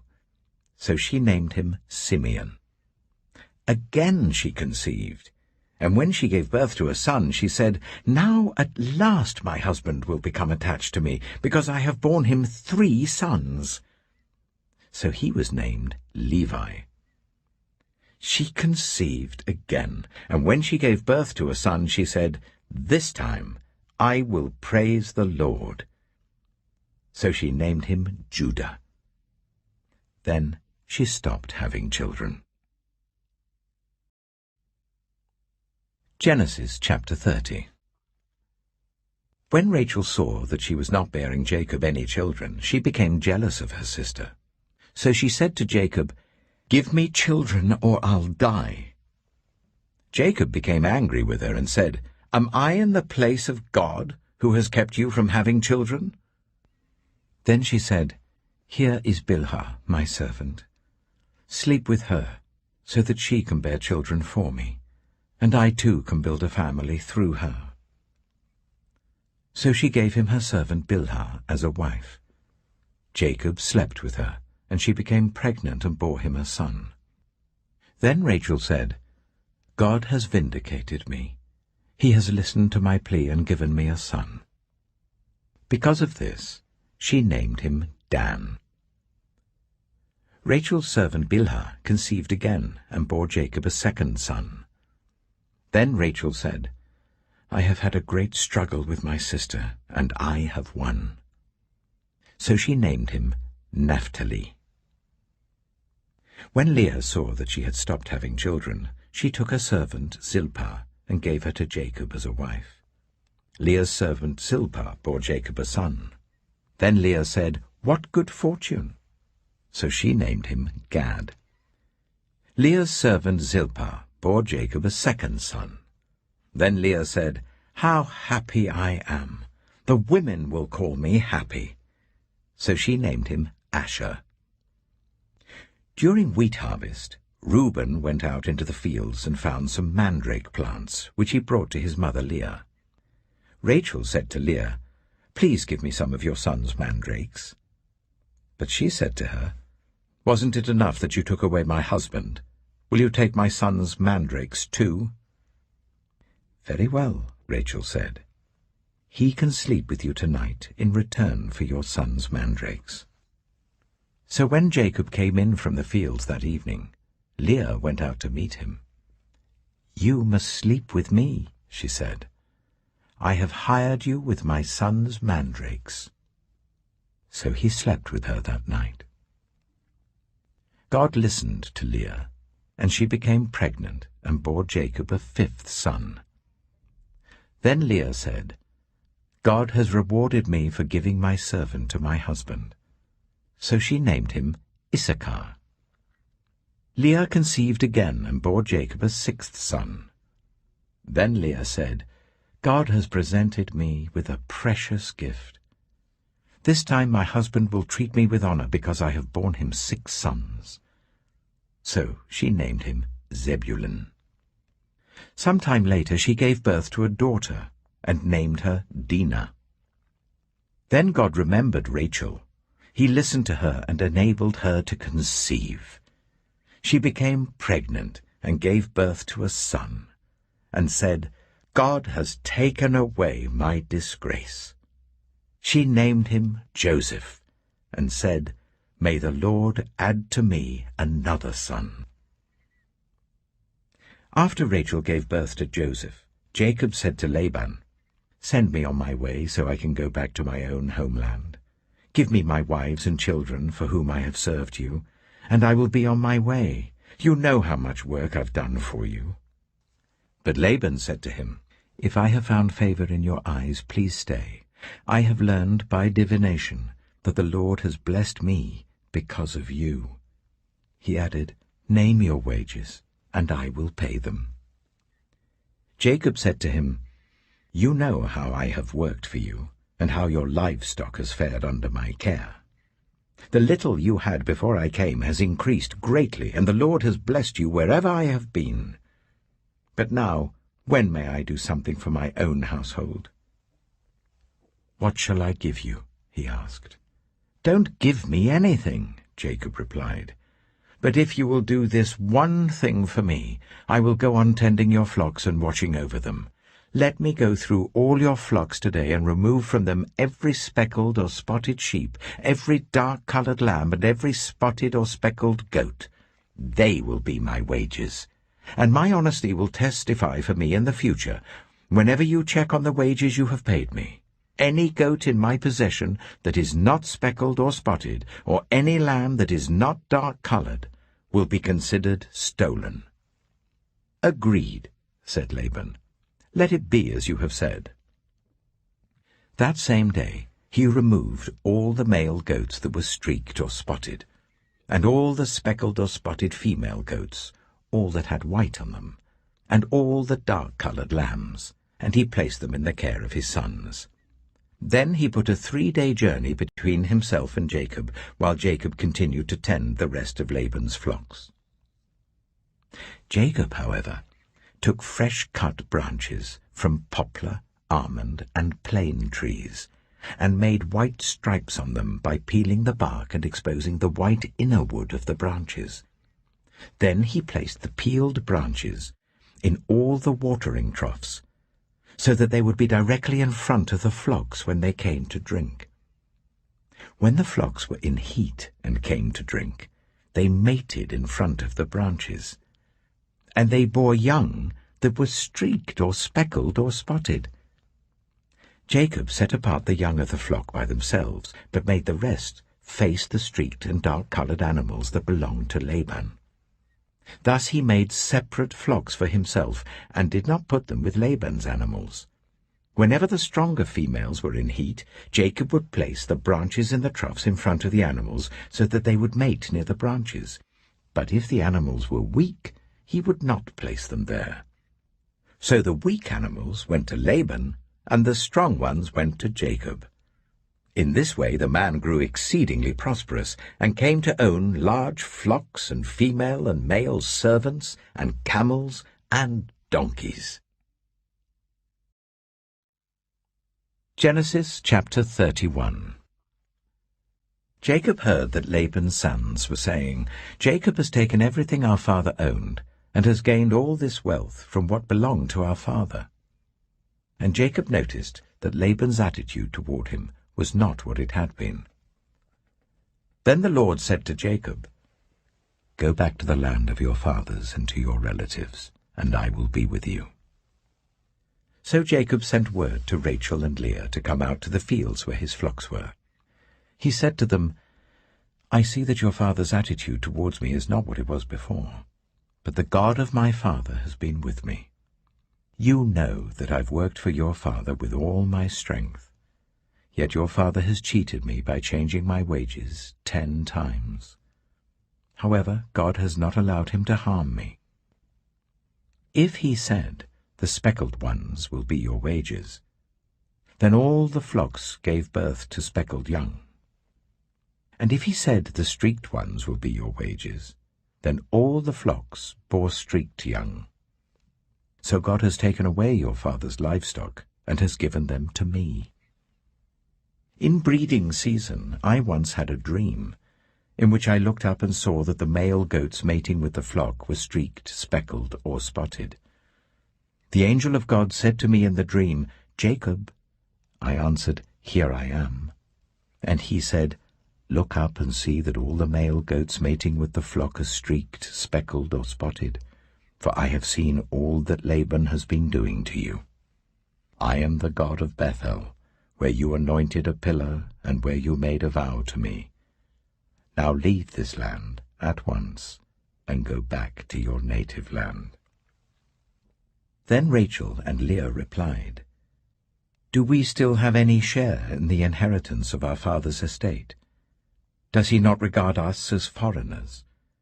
Not only has he sold us, but he has used up what was paid for us. Surely all the wealth that God took away from our father belongs to us and our children. So do whatever God has told you. Then Jacob put his children and his wives on camels, and he drove all his livestock ahead of him along with all the goods he had accumulated in Paddan Aram, to go to his father Isaac in the land of Canaan. When Laban had gone to shear his sheep, Rachel stole her father's household gods. Moreover, Jacob deceived Laban the Aramean by not telling him he was running away. So he fled with all he had, crossed the Euphrates River, and headed for the hill country of Gilead. On the third day, Laban was told that Jacob had fled. Taking his relatives with him, he pursued Jacob for 7 days and caught up with him in the hill country of Gilead. Then God came to Laban the Aramean in a dream at night, and said to him, Be careful not to say anything to Jacob, either good or bad. Jacob had pitched his tent in the hill country of Gilead when Laban overtook him, and Laban and his relatives camped there too. Then Laban said to Jacob, What have you done? You've deceived me, and you've carried off my daughters like captives in war. Why did you run off secretly and deceive me? Why didn't you tell me, so I could send you away with joy and singing to the music of tambourines and harps? You didn't even let me kiss my grandchildren and my daughters goodbye. You've done a foolish thing. I have the power to harm you. But last night the God of your father said to me, Be careful not to say anything to Jacob, either good or bad. Now you have gone off because you long to return to your father's household. But why did you steal my gods? Jacob answered Laban, I was afraid, because I thought you would take your daughters away from me by force. But if you find anyone who has your gods, that person shall not live. In the presence of our relatives, see for yourself whether there is anything of yours here with me, and if so, take it. Now Jacob did not know that Rachel had stolen the gods. So Laban went into Jacob's tent, and into Leah's tent, and into the tent of the 2 female servants, but he found nothing. After he came out of Leah's tent, he entered Rachel's tent. Now Rachel had taken the household gods and put them inside her camel's saddle and was sitting on them. Laban searched through everything in the tent, but found nothing. Rachel said to her father, Don't be angry, my lord, that I cannot stand up in your presence. I'm having my period. So he searched, but could not find the household gods. Jacob was angry and took Laban to task. What is my crime? He asked Laban. How have I wronged you that you hunt me down? Now that you have searched through all my goods, what have you found that belongs to your household? Put it here in front of your relatives and mine, and let them judge between the 2 of us. I have been with you for 20 years now. Your sheep and goats have not miscarried, nor have I eaten rams from your flocks. I did not bring you animals torn by wild beasts. I bore the loss myself. And you demanded payment from me for whatever was stolen by day or night. This was my situation. The heat consumed me in the daytime and the cold at night, and sleep fled from my eyes. It was like this for the 20 years I was in your household. I worked for you 14 years for your 2 daughters and 6 years for your flocks, and you changed my wages 10 times. If the God of my father, the God of Abraham, and the fear of Isaac had not been with me, you would surely have sent me away empty-handed. But God has seen my hardship and the toil of my hands, and last night he rebuked you." Laban answered Jacob, "The women are my daughters, the children are my children, and the flocks are my flocks. All you see is mine. Yet what can I do today about these daughters of mine, or about the children they have borne? Come now, let's make a covenant, you and I, and let it serve as a witness between us." So Jacob took a stone and set it up as a pillar. He said to his relatives, "Gather some stones." So they took stones and piled them in a heap, and they ate there by the heap. Laban called it Jegar-sahadutha, and Jacob called it Gilead. Laban said, "This heap is a witness between you and me today." That is why it was called Gilead. It was also called Mizpah, because he said, "May the Lord keep watch between you and me when we are away from each other. If you ill-treat my daughters, or if you take any wives besides my daughters, even though no one is with us, remember that God is a witness between you and me." Laban also said to Jacob, "Here is this heap, and here is the pillar I have set up between you and me. This heap is a witness, and this pillar is a witness, that I will not go past this heap to your side to harm you, and that you will not go past this heap and pillar to my side to harm me. May the God of Abraham and the God of Nahor, the God of their father, judge between us." So Jacob took an oath in the name of the fear of his father Isaac. He offered a sacrifice there in the hill country and invited his relatives to a meal. After they had eaten, they spent the night there. Early the next morning, Laban kissed his grandchildren and his daughters and blessed them. Then he left and returned home. Genesis chapter 32. Jacob also went on his way, and the angels of God met him. When Jacob saw them, he said, "This is the camp of God." So he named that place Mahanaim. Jacob sent messengers ahead of him to his brother Esau in the land of Seir, the country of Edom. He instructed them, "This is what you are to say to my lord Esau. Your servant Jacob says, I have been staying with Laban and have remained there till now.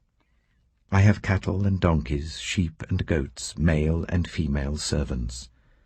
Now I am sending this message to my lord, that I may find favor in your eyes." When the messengers returned to Jacob, they said, "We went to your brother Esau, and now he is coming to meet you, and 400 men are with him." In great fear and distress, Jacob divided the people who were with him into 2 groups, and the flocks and herds and camels as well. He thought, if Esau comes and attacks one group, the group that is left may escape. Then Jacob prayed, "O God of my father Abraham, God of my father Isaac, Lord, you who said to me, 'Go back to your country and your relatives, and I will make you prosper.' I am unworthy of all the kindness and faithfulness you have shown your servant. I had only my staff when I crossed this Jordan, but now I have become 2 camps. Save me, I pray, from the hand of my brother Esau, for I am afraid he will come and attack me, and also the mothers with their children.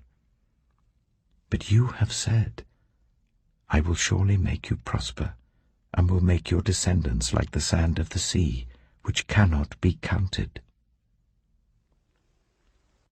He spent the night there, and from what he had with him, he selected a gift for his brother Esau. 200 female goats and 20 male goats, 200 ewes and 20 rams, 30 female camels with their young, 40 cows and 10 bulls, and 20 female donkeys and 10 male donkeys. He put them in the care of his servants, each herd by itself, and said to his servants, "Go ahead of me, and keep some space between the herds." He instructed the one in the lead, "When my brother Esau meets you and asks, 'Who do you belong to, and where are you going, and who owns all these animals in front of you?' then you are to say, 'They belong to your servant Jacob. They are a gift sent to my lord Esau, and he is coming behind us.'" He also instructed the second, the third, and all the others who followed the herds, "You are to say the same thing to Esau when you meet him, and be sure to say, 'Your servant Jacob is coming behind us.'" For he thought, "I will pacify him with these gifts I'm sending on ahead. Later, when I see him, perhaps he will receive me." So Jacob's gifts went on ahead of him, but he himself spent the night in the camp. That night Jacob got up and took his 2 wives, his 2 female servants, and his 11 sons, and crossed the ford of the Jabbok. After he had sent them across the stream, he sent over all his possessions. So Jacob was left alone, and a man wrestled with him till daybreak. When the man saw that he could not overpower him, he touched the socket of Jacob's hip, so that his hip was wrenched as he wrestled with the man. Then the man said, "Let me go, for it is daybreak." But Jacob replied, "I will not let you go, unless you bless me." The man asked him, "What is your name?" "Jacob," he answered. Then the man said, "Your name will no longer be Jacob, but Israel, because you have struggled with God and with humans, and have overcome." Jacob said, "Please tell me your name." But he replied, "Why do you ask my name?" Then he blessed him there. So Jacob called the place Peniel, saying, "It is because I saw God face to face, and yet my life was spared." The sun rose above him as he passed Peniel, and he was limping because of his hip. Therefore to this day the Israelites do not eat the tendon attached to the socket of the hip, because the socket of Jacob's hip was touched near the tendon. Genesis chapter 33. Jacob looked up, and there was Esau, coming with his 400 men. So he divided the children among Leah, Rachel, and the 2 female servants. He put the female servants and their children in front, Leah and her children next, and Rachel and Joseph in the rear. He himself went on ahead and bowed down to the ground 7 times as he approached his brother. But Esau ran to meet Jacob and embraced him. He threw his arms around his neck and kissed him, and they wept. Then Esau looked up and saw the women and children. "Who are these with you?" he asked. Jacob answered, "They are the children God has graciously given your servant." Then the female servants and their children approached and bowed down. Next Leah and her children came and bowed down. Last of all came Joseph and Rachel, and they too bowed down. Esau asked, "What's the meaning of all these flocks and herds I met?" "To find favor in your eyes, my lord," he said. But Esau said, I already have plenty, my brother. Keep what you have for yourself.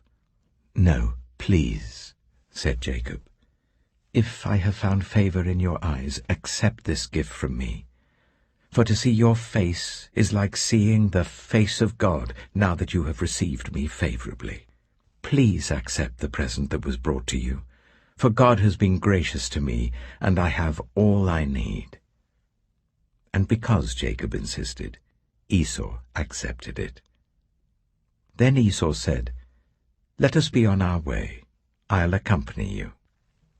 But Jacob said to him, My Lord knows that the children are tender, and that I must care for the ewes and cows that are nursing their young. If they are driven hard just one day, all the animals will die.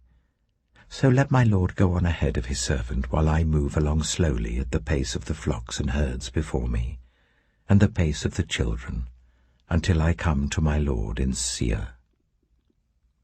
Esau said, Then let me leave some of my men with you. But why do that? Jacob asked. Just let me find favor in the eyes of my Lord. So that day Esau started on his way back to Seir.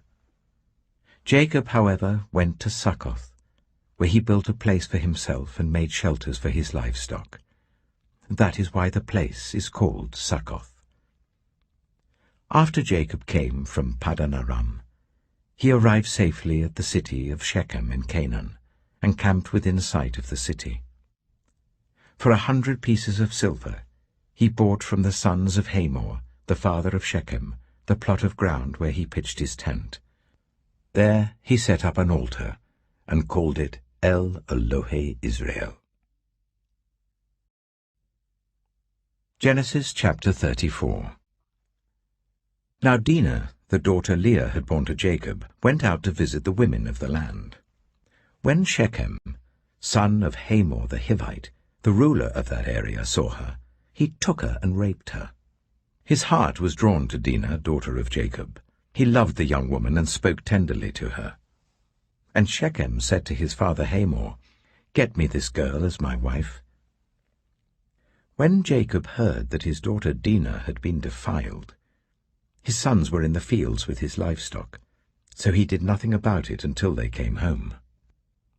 Then Shechem's father Hamor went out to talk with Jacob. Meanwhile, Jacob's sons had come in from the fields as soon as they heard what had happened. They were shocked and furious, because Shechem had done an outrageous thing in Israel by sleeping with Jacob's daughter, a thing that should not be done. But Hamor said to them, My son Shechem has his heart set on your daughter. Please give her to him as his wife. Intermarry with us. Give us your daughters and take our daughters for yourselves. You can settle among us. The land is open to you. Live in it, trade in it, and acquire property in it. Then Shechem said to Dinah's father and brothers, Let me find favor in your eyes, and I will give you whatever you ask. Make the price for the bride and the gift I am to bring as great as you like, and I'll pay whatever you ask me. Only give me the young woman as my wife. Because their sister Dinah had been defiled, Jacob's sons replied deceitfully as they spoke to Shechem and his father Hamor. They said to them, We can't do such a thing. We can't give our sister to a man who is not circumcised. That would be a disgrace to us. We will enter into an agreement with you on one condition only, that you become like us by circumcising all your males. Then we will give you our daughters and take your daughters for ourselves. We'll settle among you and become one people with you. But if you will not agree to be circumcised, we'll take our sister and go. Their proposal seemed good to Hamor and his son Shechem. The young man, who was the most honored of all his father's family, lost no time in doing what they said, because he was delighted with Jacob's daughter. So Hamor and his son Shechem went to the gate of their city to speak to the men of their city. These men are friendly towards us, they said. Let them live in our land and trade in it. The land has plenty of room for them. We can marry their daughters, and they can marry ours. But the men will agree to live with us as one people only on the condition that our males be circumcised, as they themselves are. Won't their livestock, their property, and all their other animals become ours? So let us agree to their terms, and they will settle among us." All the men who went out of the city gate agreed with Hamor and his son Shechem, and every male in the city was circumcised. 3 days later, while all of them were still in pain, 2 of Jacob's sons, Simeon and Levi, Dinah's brothers, took their swords and attacked the unsuspecting city, killing every male. They put Hamor and his son Shechem to the sword and took Dinah from Shechem's house and left. The sons of Jacob came upon the dead bodies and looted the city where their sister had been defiled. They seized their flocks and herds and donkeys and everything else of theirs in the city and out in the fields. They carried off all their wealth and all their women and children, taking as plunder everything in the houses.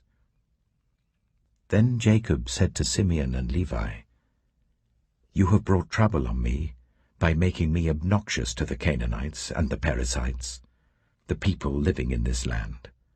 We are few in number, and if they join forces against me and attack me, I and my household will be destroyed." But they replied, "Should he have treated our sister like a prostitute?" Genesis chapter 35. Then God said to Jacob, "Go up to Bethel and settle there, and build an altar there to God, who appeared to you when you were fleeing from your brother Esau."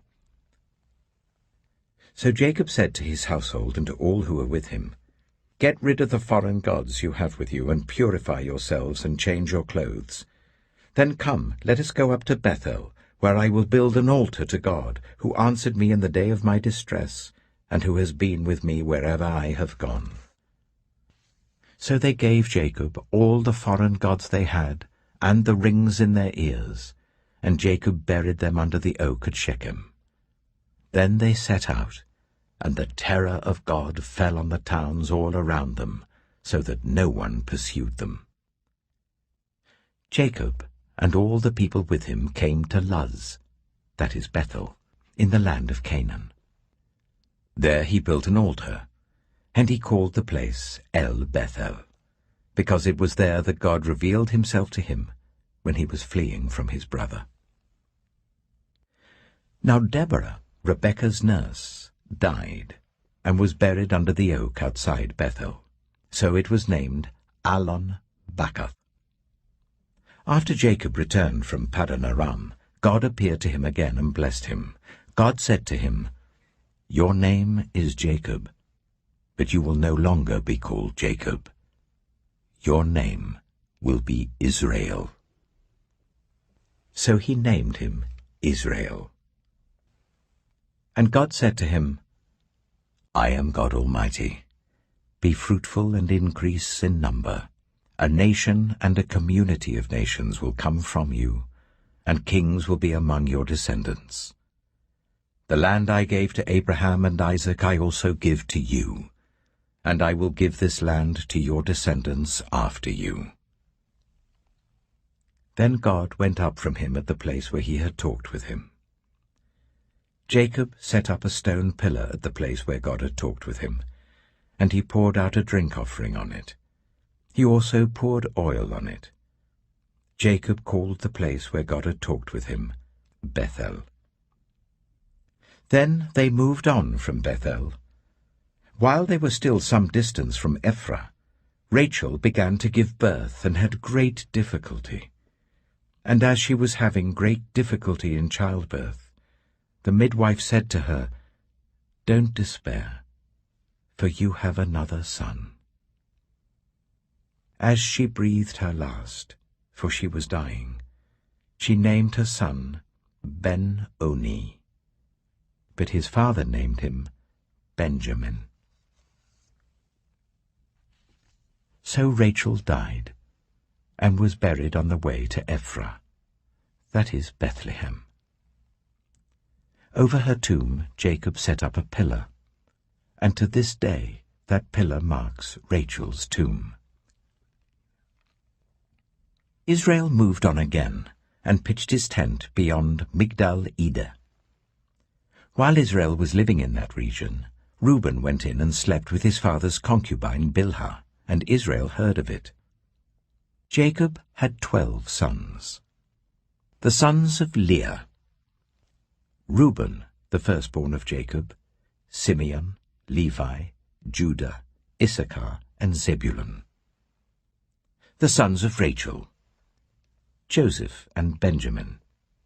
The sons of Rachel's servant Bilhah: Dan and Naphtali. The sons of Leah's servant Zilpah: Gad and Asher. These were the sons of Jacob who were born to him in Paddan Aram. Jacob came home to his father Isaac in Mamre, near Kiriath Arba, that is Hebron, where Abraham and Isaac had stayed. Isaac lived 180 years.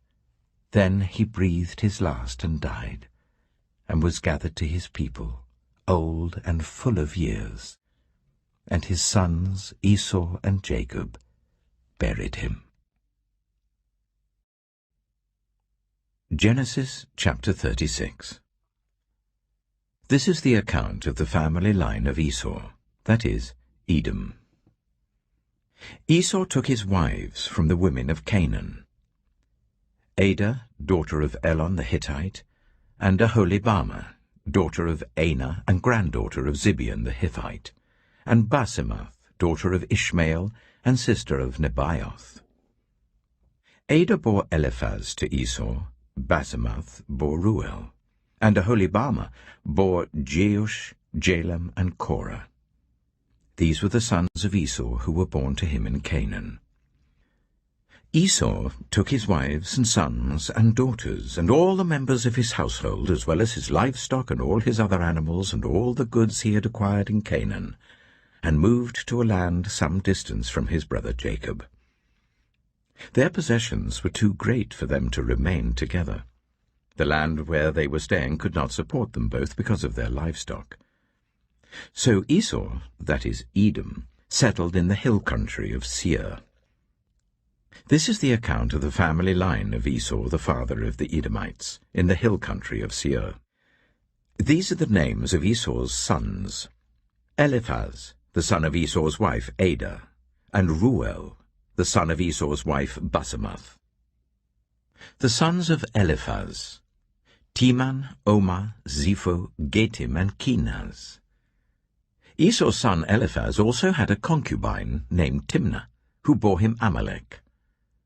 These were grandsons of Esau's wife Adah.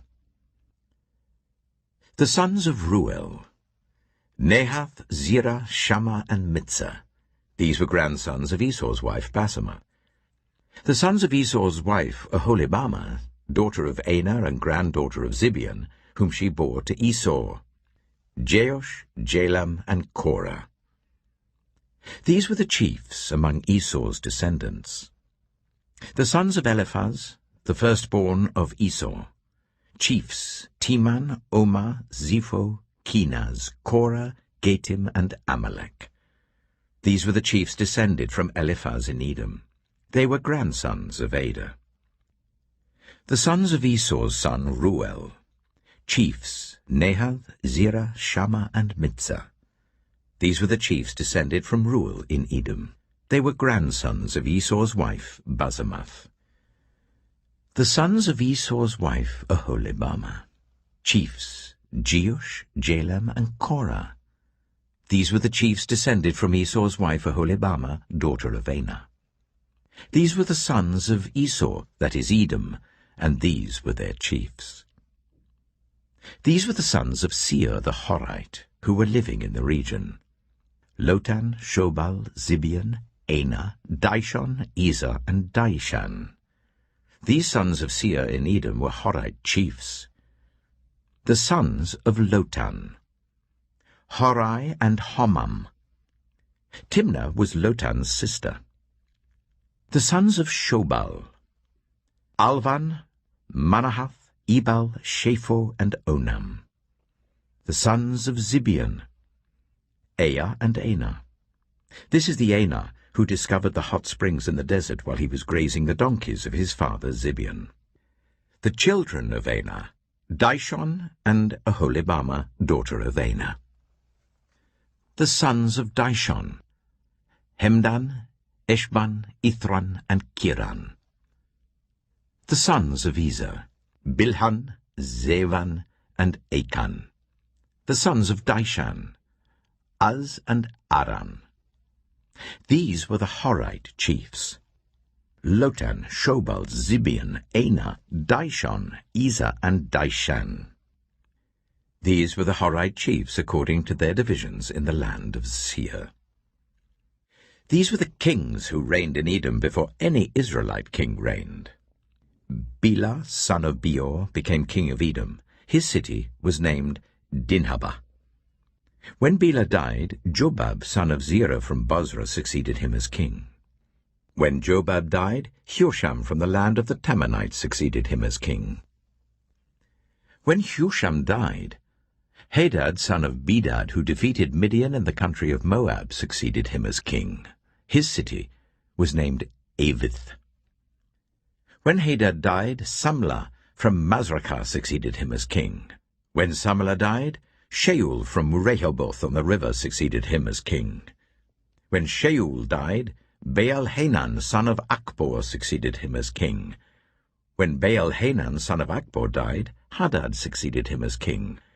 His city was named Peiu, and his wife's name was Mehetabel, daughter of Matred, the daughter of Mezahab. These were the chiefs descended from Esau, by name according to their clans and regions: Timnah, Alivah, Jetheth, Aholibama, Elah, Pinon, Kizah, Teman, Mibzah, Magdiel, and Iram. These were the chiefs of Edom according to their settlements in the land they occupied. This is the family line of Esau, the father of the Edomites.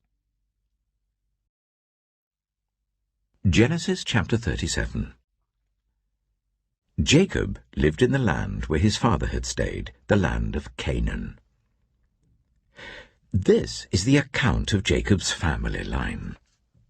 Joseph, a young man of 17, was tending the flocks with his brothers, the sons of Bilhah and the sons of Zilpah, his father's wives, and he brought their father a bad report about them. Now Israel loved Joseph more than any of his other sons, because he had been born to him in his old age, and he made an ornate robe for him. When his brothers saw that their father loved him more than any of them, they hated him and could not speak a kind word to him.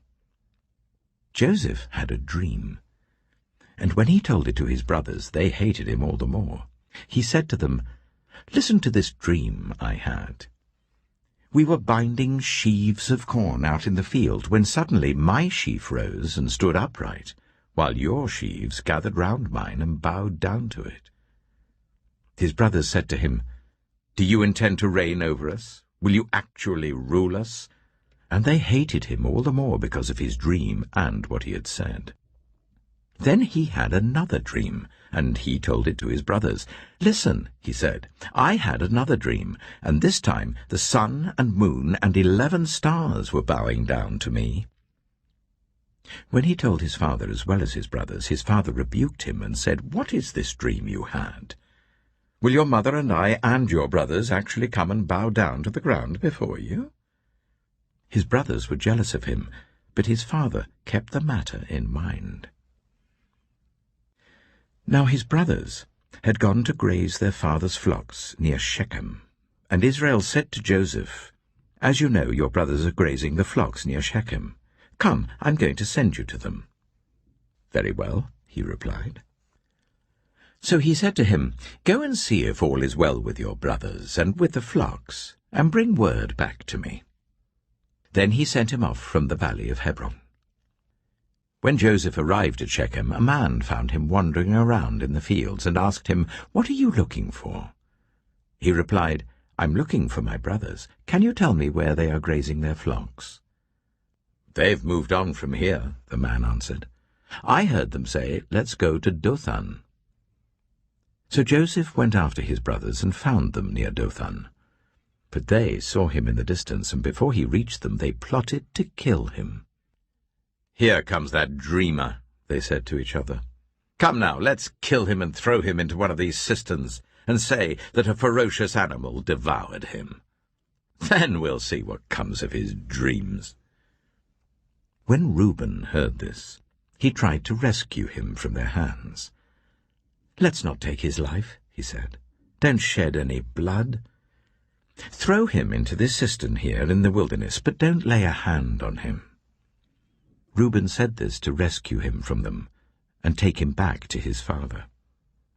So when Joseph came to his brothers, they stripped him of his robe, the ornate robe he was wearing, and they took him and threw him into the cistern. The cistern was empty, there was no water in it. As they sat down to eat their meal, they looked up and saw a caravan of Ishmaelites coming from Gilead. Their camels were loaded with spices, balm and myrrh, and they were on their way to take them down to Egypt. Judah said to his brothers, "What will we gain if we kill our brother and cover up his blood? Come, let's sell him to the Ishmaelites, and not lay our hands on him. After all, he is our brother, our own flesh and blood." His brothers agreed.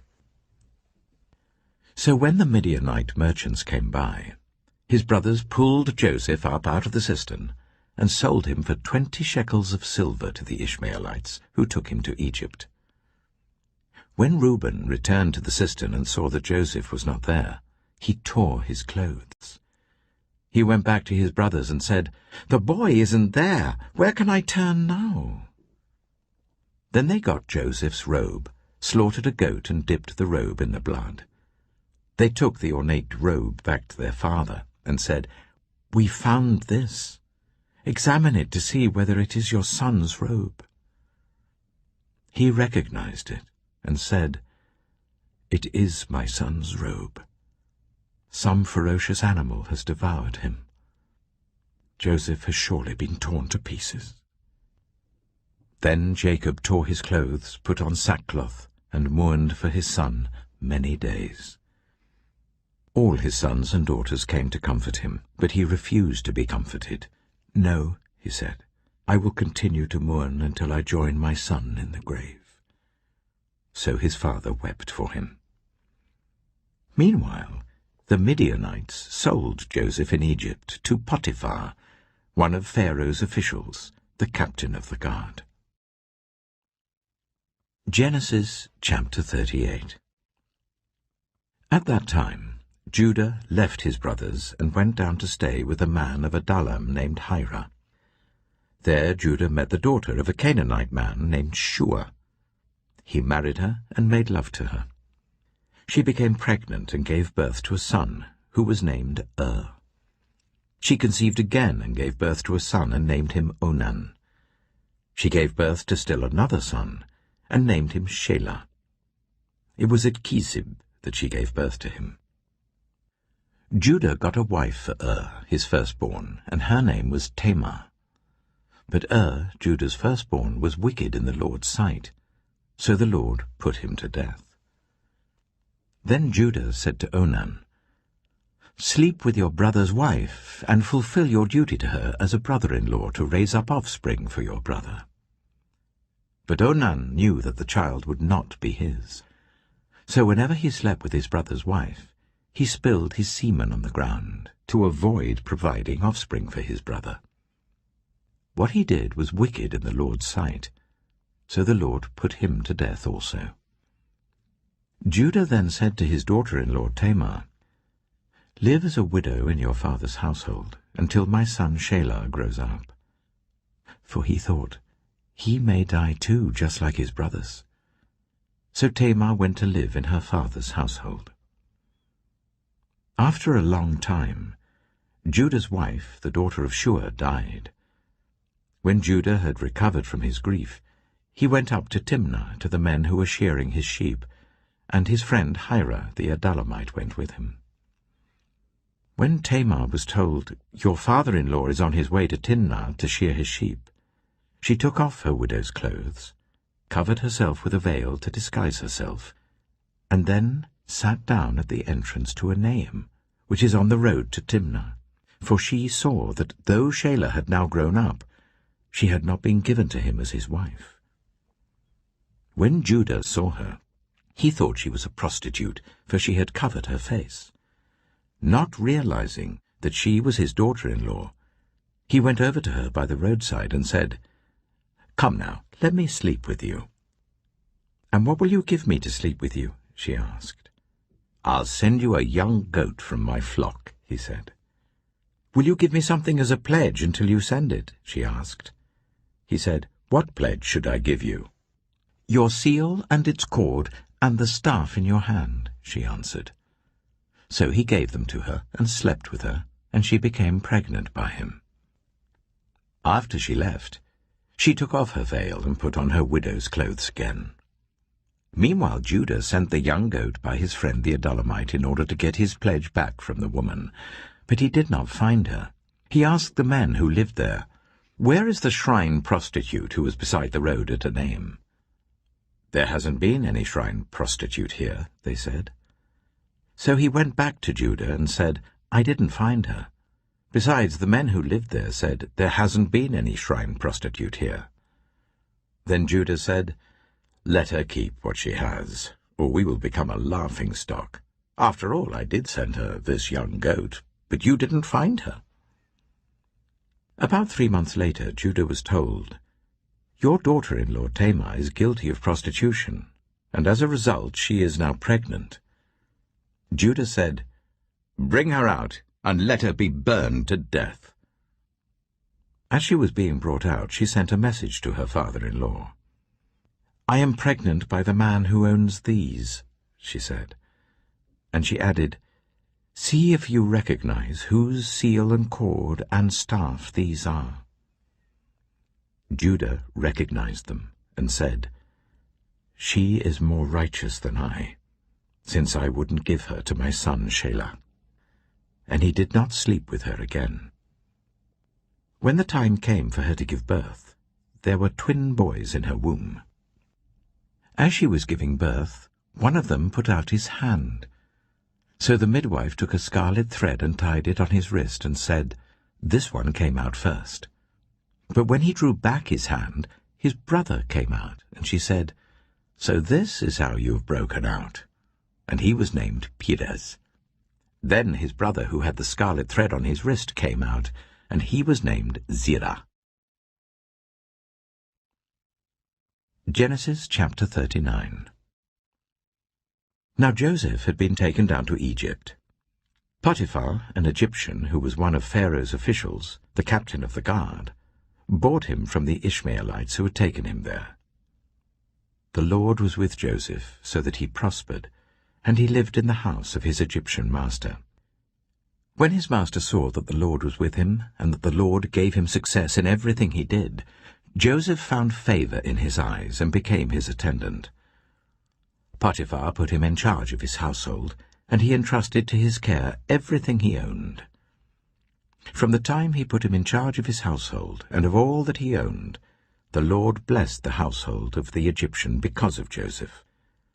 The blessing of the Lord was on everything Potiphar had, both in the house and in the field. So Potiphar left everything he had in Joseph's care. With Joseph in charge, he did not concern himself with anything except the food he ate. Now Joseph was well built and handsome. And after a while, his master's wife took notice of Joseph and said, "Come to bed with me." But he refused. "With me in charge," he told her, "my master does not concern himself with anything in the house. Everything he owns he has entrusted to my care. No one is greater in this house than I am. My master has withheld nothing from me except you, because you are his wife. How then could I do such a wicked thing and sin against God?" And though she spoke to Joseph day after day, he refused to go to bed with her or even be with her. One day he went into the house to attend to his duties, and none of the household servants was inside. She caught him by his cloak and said, "Come to bed with me." But he left his cloak in her hand and ran out of the house. When she saw that he had left his cloak in her hand and had run out of the house, she called her household servants. "Look," she said to them, "this Hebrew has been brought to us to make sport of us. He came in here to sleep with me, but I screamed. When he heard me scream for help, he left his cloak beside me and ran out of the house." She kept his cloak beside her until his master came home. Then she told him this story. "That Hebrew slave you brought us came to me to make sport of me. But as soon as I screamed for help, he left his cloak beside me and ran out of the house." When his master heard the story his wife told him, saying, "This is how your slave treated me," he burned with anger. Joseph's master took him and put him in prison, the place where the king's prisoners were confined. But while Joseph was there in the prison, the Lord was with him. He showed him kindness and granted him favor in the eyes of the prison warden. So the warden put Joseph in charge of all those held in the prison, and he was made responsible for all that was done there. The warden paid no attention to anything under Joseph's care, because the Lord was with Joseph and gave him success in whatever he did. Genesis chapter 40. Some time later, the cupbearer and the baker of the king of Egypt offended their master, the king of Egypt. Pharaoh was angry with his two officials, the chief cupbearer and the chief baker, and put them in custody in the house of the captain of the guard, in the same prison where Joseph was confined.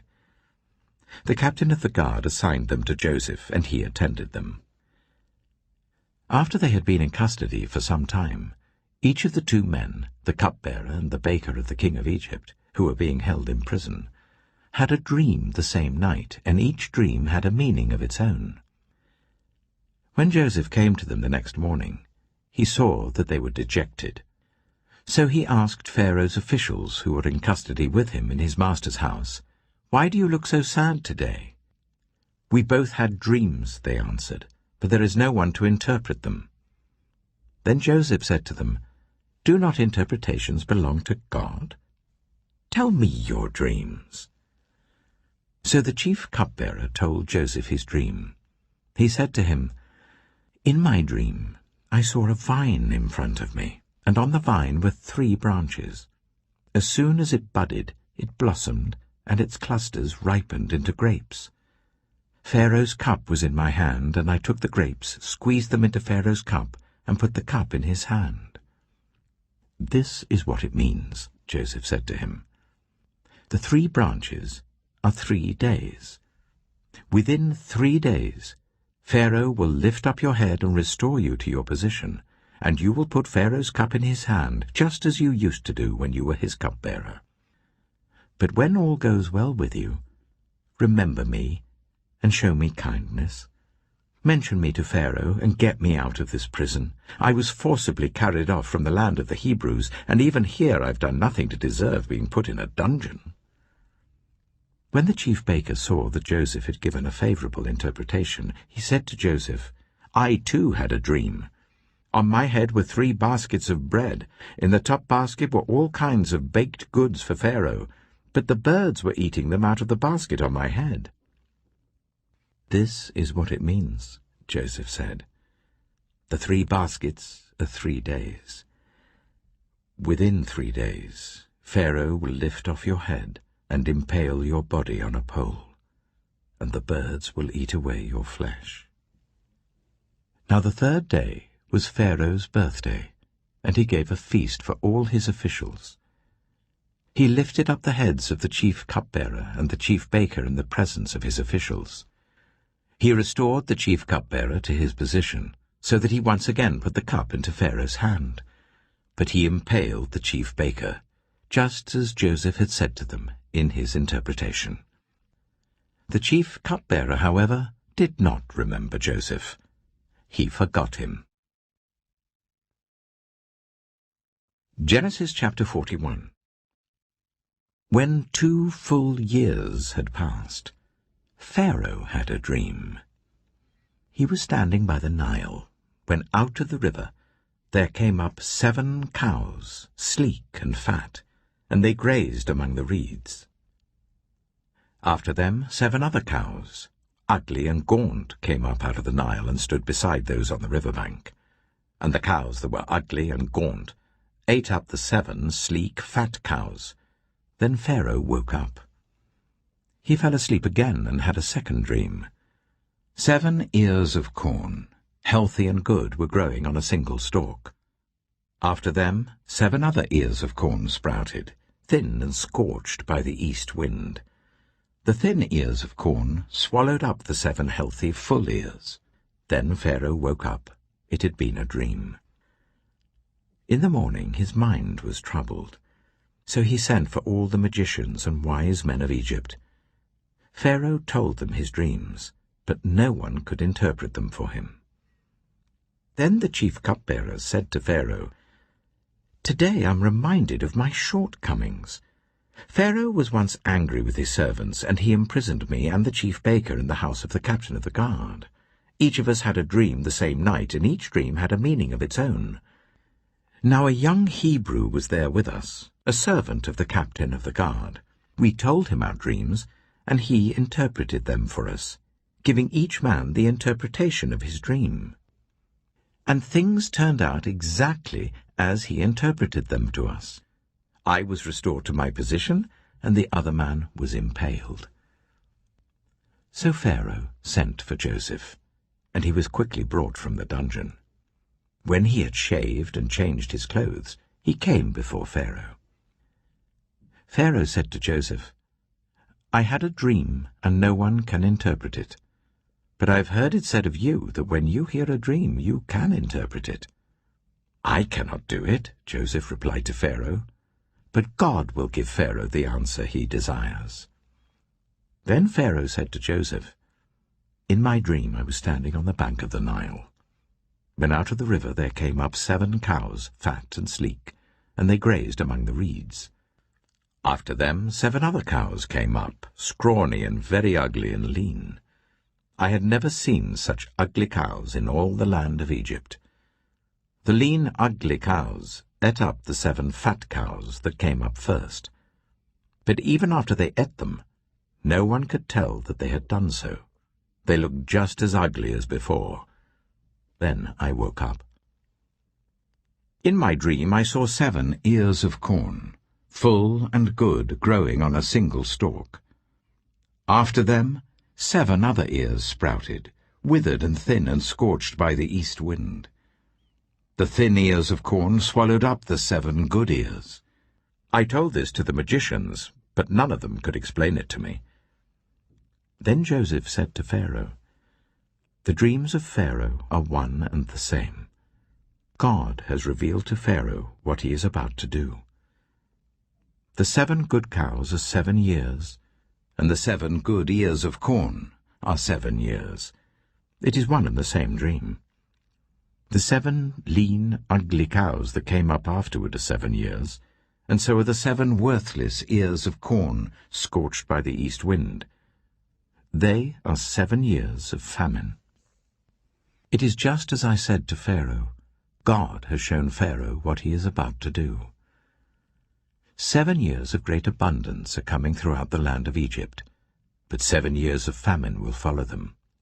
Then all the abundance in Egypt will be forgotten, and the famine will ravage the land. The abundance in the land will not be remembered, because the famine that follows it will be so severe. The reason the dream was given to Pharaoh in 2 forms is that the matter has been firmly decided by God, and God will do it soon. And now let Pharaoh look for a discerning and wise man, and put him in charge of the land of Egypt. Let Pharaoh appoint commissioners over the land to take 1/5 of the harvest of Egypt during the 7 years of abundance. They should collect all the food of these good years that are coming, and store up the grain under the authority of Pharaoh, to be kept in the cities for food. This food should be held in reserve for the country, to be used during the 7 years of famine that will come upon Egypt, so that the country may not be ruined by the famine." The plan seemed good to Pharaoh and to all his officials. So Pharaoh asked them, "Can we find anyone like this man, one in whom is the Spirit of God?" Then Pharaoh said to Joseph, "Since God has made all this known to you, there is no one so discerning and wise as you. You shall be put in charge of my palace, and all my people are to submit to your orders. Only with respect to the throne will I be greater than you." So Pharaoh said to Joseph, "I hereby put you in charge of the whole land of Egypt." Then Pharaoh took his signet ring from his finger and put it on Joseph's finger. He dressed him in robes of fine linen and put a gold chain around his neck. He had him ride in a chariot as his second in command, and people shouted before him, "Make way!" Thus he put him in charge of the whole land of Egypt.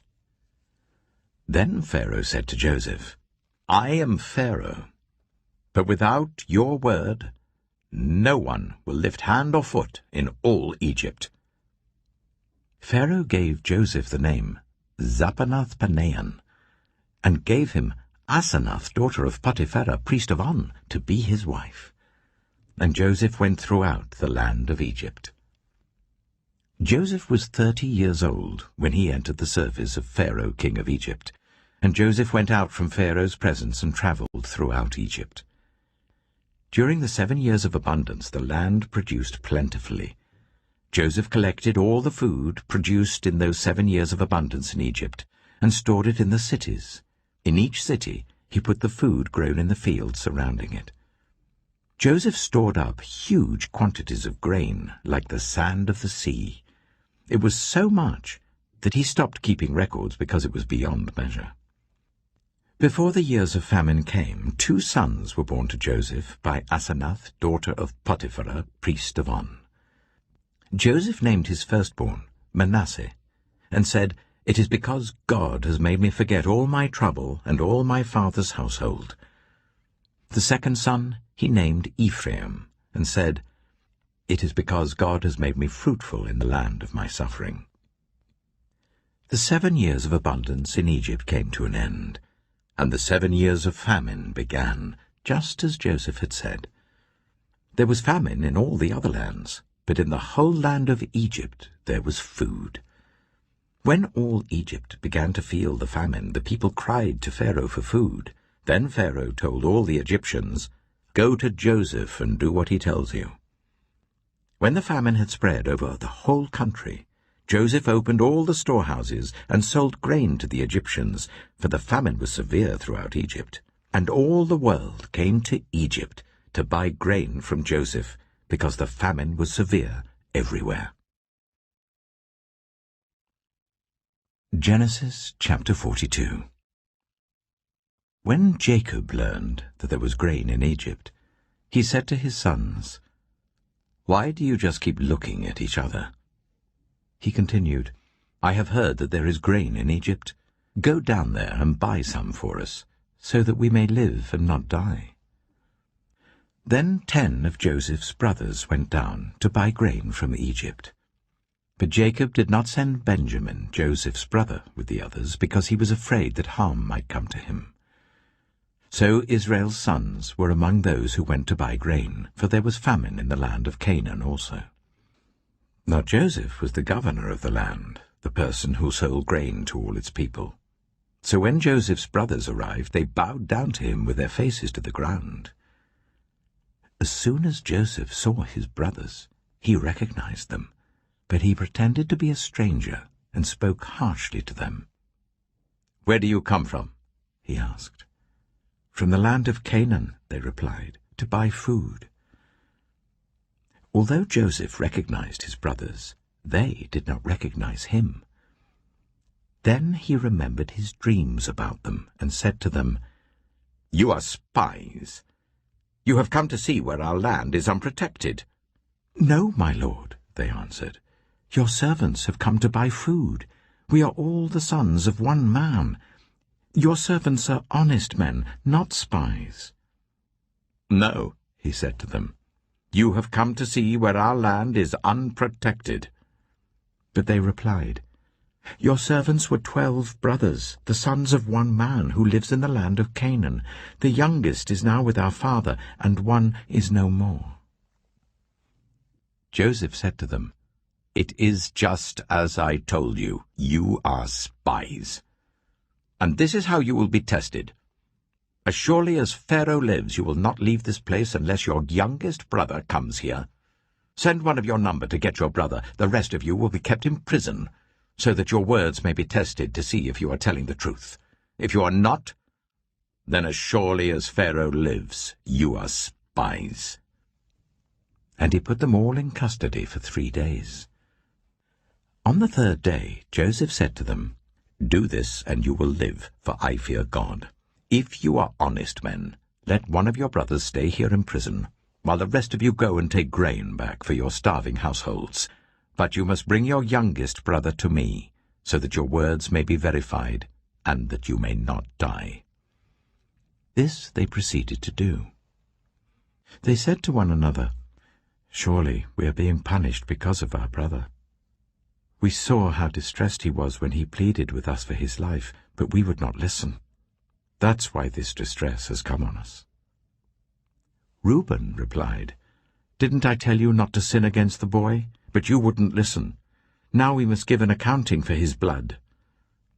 They did not realize that Joseph could understand them, since he was using an interpreter.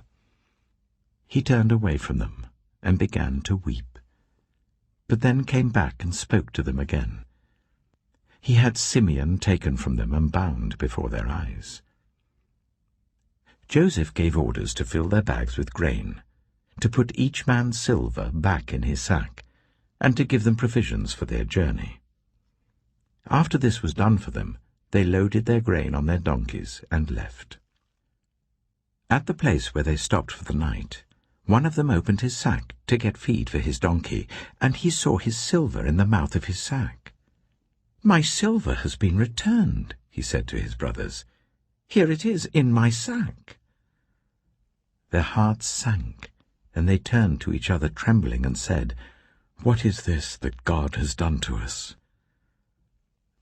When they came to their father Jacob in the land of Canaan, they told him all that had happened to them.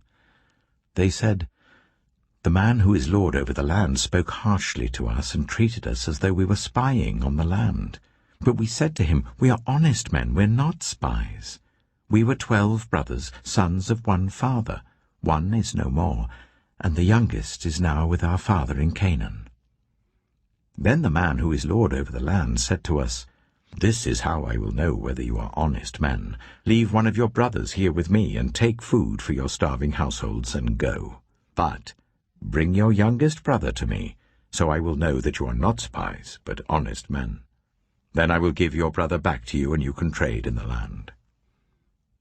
As they were emptying their sacks, there in each man's sack was his pouch of silver. When they and their father saw the money pouches, they were frightened. Their father Jacob said to them, 'You have deprived me of my children.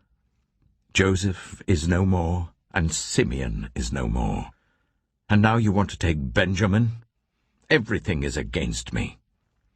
Then Reuben said to his father, 'You may put both of my sons to death if I do not bring him back to you. Entrust him to my care, and I will bring him back.' But Jacob said, 'My son will not go down there with you. His brother is dead, and he is the only one left. If harm comes to him on the journey you are taking, you will bring my grey head down to the grave in sorrow.'" Genesis chapter 43. Now the famine was still severe in the land. So when they had eaten all the grain they had brought from Egypt, their father said to them, "Go back and buy us a little more food." But Judah said to him, "The man warned us solemnly, 'You will not see my face again unless your brother is with you.' If you will send our brother along with us, we will go down and buy food for you. But if you will not send him, we will not go down, because the man said to us, 'You will not see my face again unless your brother is with you.'" Israel asked, "Why did you bring this trouble on me by telling the man you had another brother?" They replied, The man questioned us closely about ourselves and our family. "Is your father still living?" he asked us. "Do you have another brother?" We simply answered his questions.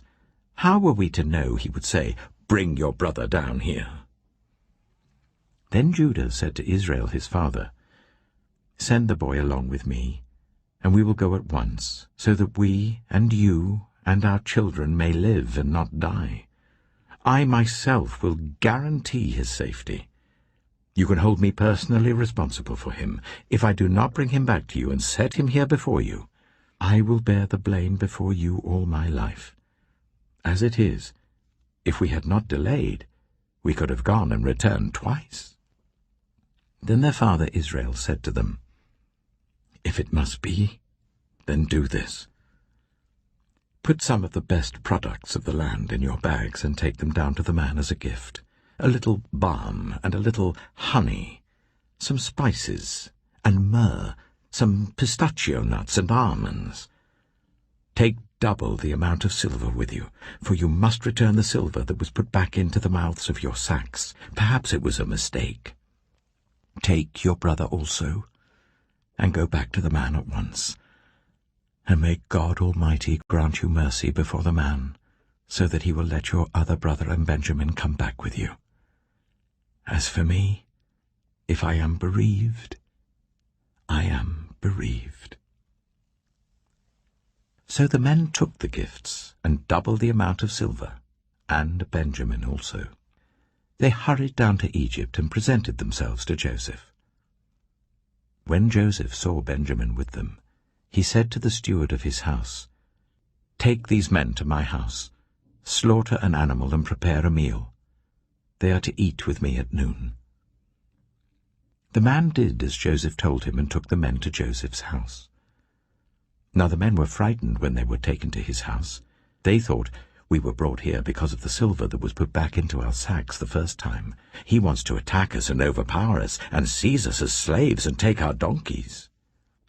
So they went up to Joseph's steward and spoke to him at the entrance to the house. "We beg your pardon, our lord," they said. "We came down here the first time to buy food, but at the place where we stopped for the night we opened our sacks and each of us found his silver, the exact weight, in the mouth of his sack. So we have brought it back with us. We have also brought additional silver with us to buy food. We don't know who put our silver in our sacks." "It's all right," he said. "Don't be afraid. Your God, the God of your father, has given you treasure in your sacks. I received your silver." Then he brought Simeon out to them. The steward took the men into Joseph's house, gave them water to wash their feet, and provided fodder for their donkeys. They prepared their gifts for Joseph's arrival at noon, because they had heard that they were to eat there. When Joseph came home, they presented to him the gifts they had brought into the house, and they bowed down before him to the ground. He asked them how they were, and then he said, "How is your aged father you told me about? Is he still living?" They replied, "Your servant our father is still alive and well," and they bowed down, prostrating themselves before him. As he looked about and saw his brother Benjamin, his own mother's son, he asked, "Is this your youngest brother, the one you told me about?" And he said, "God be gracious to you, my son." Deeply moved at the sight of his brother, Joseph hurried out and looked for a place to weep. He went into his private room and wept there. After he had washed his face, he came out and, controlling himself, said, "Serve the food."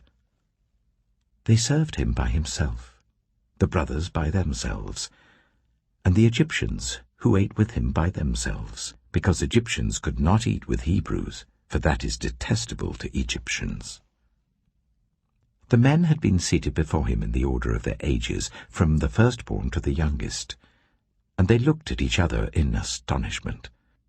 When portions were served to them from Joseph's table, Benjamin's portion was 5 times as much as anyone else's. So they feasted and drank freely with him. Genesis chapter 44. Now Joseph gave these instructions to the steward of his house. Fill the men's sacks with as much food as they can carry, and put each man's silver in the mouth of his sack. Then put my cup, the silver one, in the mouth of the youngest one's sack, along with the silver for his grain. And he did as Joseph said. As morning dawned, the men were sent on their way with their donkeys. They had not gone far from the city when Joseph said to his steward, "Go after those men at once, and when you catch up with them, say to them, 'Why have you repaid good with evil? Isn't this the cup my master drinks from, and also uses for divination? This is a wicked thing you have done.'" When he caught up with them, he repeated these words to them. But they said to him, "Why does my lord say such things? Far be it from your servants to do anything like that. We even brought back to you from the land of Canaan the silver we found inside the mouths of our sacks. So why would we steal silver or gold from your master's house? If any of your servants is found to have it, he will die, and the rest of us will become my lord's slaves." "Very well, then," he said, "let it be as you say. Whoever is found to have it will become my slave. The rest of you will be free from blame." Each of them quickly lowered his sack to the ground and opened it. Then the steward proceeded to search, beginning with the oldest and ending with the youngest. And the cup was found in Benjamin's sack. At this they tore their clothes. Then they all loaded their donkeys and returned to the city. Joseph was still in the house when Judah and his brothers came in, and they threw themselves to the ground before him. Joseph said to them, "What is this you have done? Don't you know that a man like me can find things out by divination?" "What can we say to my lord?" Judah replied. "What can we say? How can we prove our innocence? God has uncovered your servant's guilt. We are now my lord's slaves, we ourselves and the one who was found to have the cup."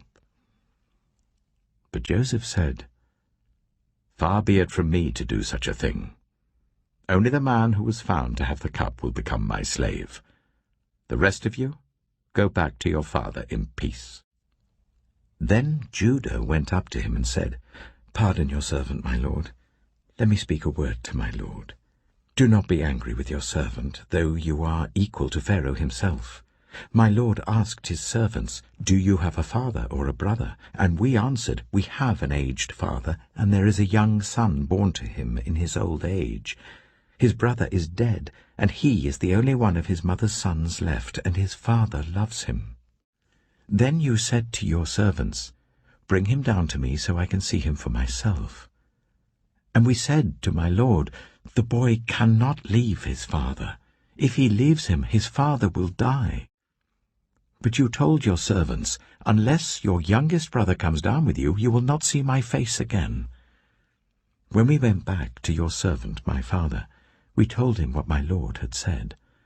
Then our father said, 'Go back and buy a little more food.' But we said, 'We cannot go down.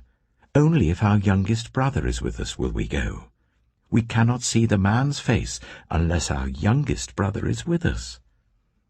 Your servant, my father, said to us, 'You know that my wife bore me 2 sons. One of them went away from me, and I said, "He has surely been torn to pieces," and I have not seen him since. If you take this one from me too, and harm comes to him, you will bring my grey head down to the grave in misery. So now, if the boy is not with us, when I go back to your servant my father, and if my father, whose life is closely bound up with the boy's life, sees that the boy isn't there, he will die. Your servants will bring the grey head of our father down to the grave in sorrow. Your servant guaranteed the boy's safety to my father. I said, if I do not bring him back to you, I will bear the blame before you, my father, all my life. Now then, please let your servant remain here as my lord's slave in place of the boy, and let the boy return with his brothers. How can I go back to my father if the boy is not with me? No, Do not let me see the misery that would come on my father. Genesis chapter 45. Then Joseph could no longer control himself before all his attendants, and he cried out, "Make everyone leave my presence." So there was no one with Joseph when he made himself known to his brothers. And he wept so loudly that the Egyptians heard him, and Pharaoh's household heard about it. Joseph said to his brothers, "I am Joseph. Is my father still living?" But his brothers were not able to answer him, because they were terrified at his presence. Then Joseph said to his brothers, "Come close to me." When they had done so, he said, "I am your brother Joseph, the one you sold into Egypt. And now do not be distressed, and do not be angry with yourselves for selling me here, because it was to save lives that God sent me ahead of you. For 2 years now there has been famine in the land, and for the next 5 years there will be no plowing and reaping. But God sent me ahead of you, to preserve for you a remnant on earth, and to save your lives by a great deliverance. So then it was not you who sent me here, but God. He made me father to Pharaoh, lord of his entire household and ruler of all Egypt. Now hurry back to my father, and say to him, 'This is what your son Joseph says. God has made me lord of all Egypt. Come down to me. Don't delay. You shall live in the region of Goshen and be near me, you, your children and grandchildren, your flocks and herds, and all you have. I will provide for you there, because 5 years of famine are still to come. Otherwise, you and your household and all who belong to you will become destitute. You can see for yourselves, and so can my brother Benjamin, that it is really I who am speaking to you. Tell my father about all the honor accorded me in Egypt and about everything you have seen, and bring my father down here quickly." Then he threw his arms around his brother Benjamin and wept, and Benjamin embraced him, weeping, and he kissed all his brothers and wept over them. Afterwards his brothers talked with him. When the news reached Pharaoh's palace that Joseph's brothers had come, Pharaoh and all his officials were pleased. Pharaoh said to Joseph, "Tell your brothers, do this, load your animals and return to the land of Canaan, and bring your father and your families back to me. I will give you the best of the land of Egypt, and you can enjoy the fat of the land." You are also instructed to tell them, "Do this. Take some carts from Egypt for your children and your wives, and get your father and come. Never mind about your belongings, because the best of all Egypt will be yours." So the sons of Israel did this. Joseph gave them carts, as Pharaoh had commanded, and he also gave them provisions for their journey.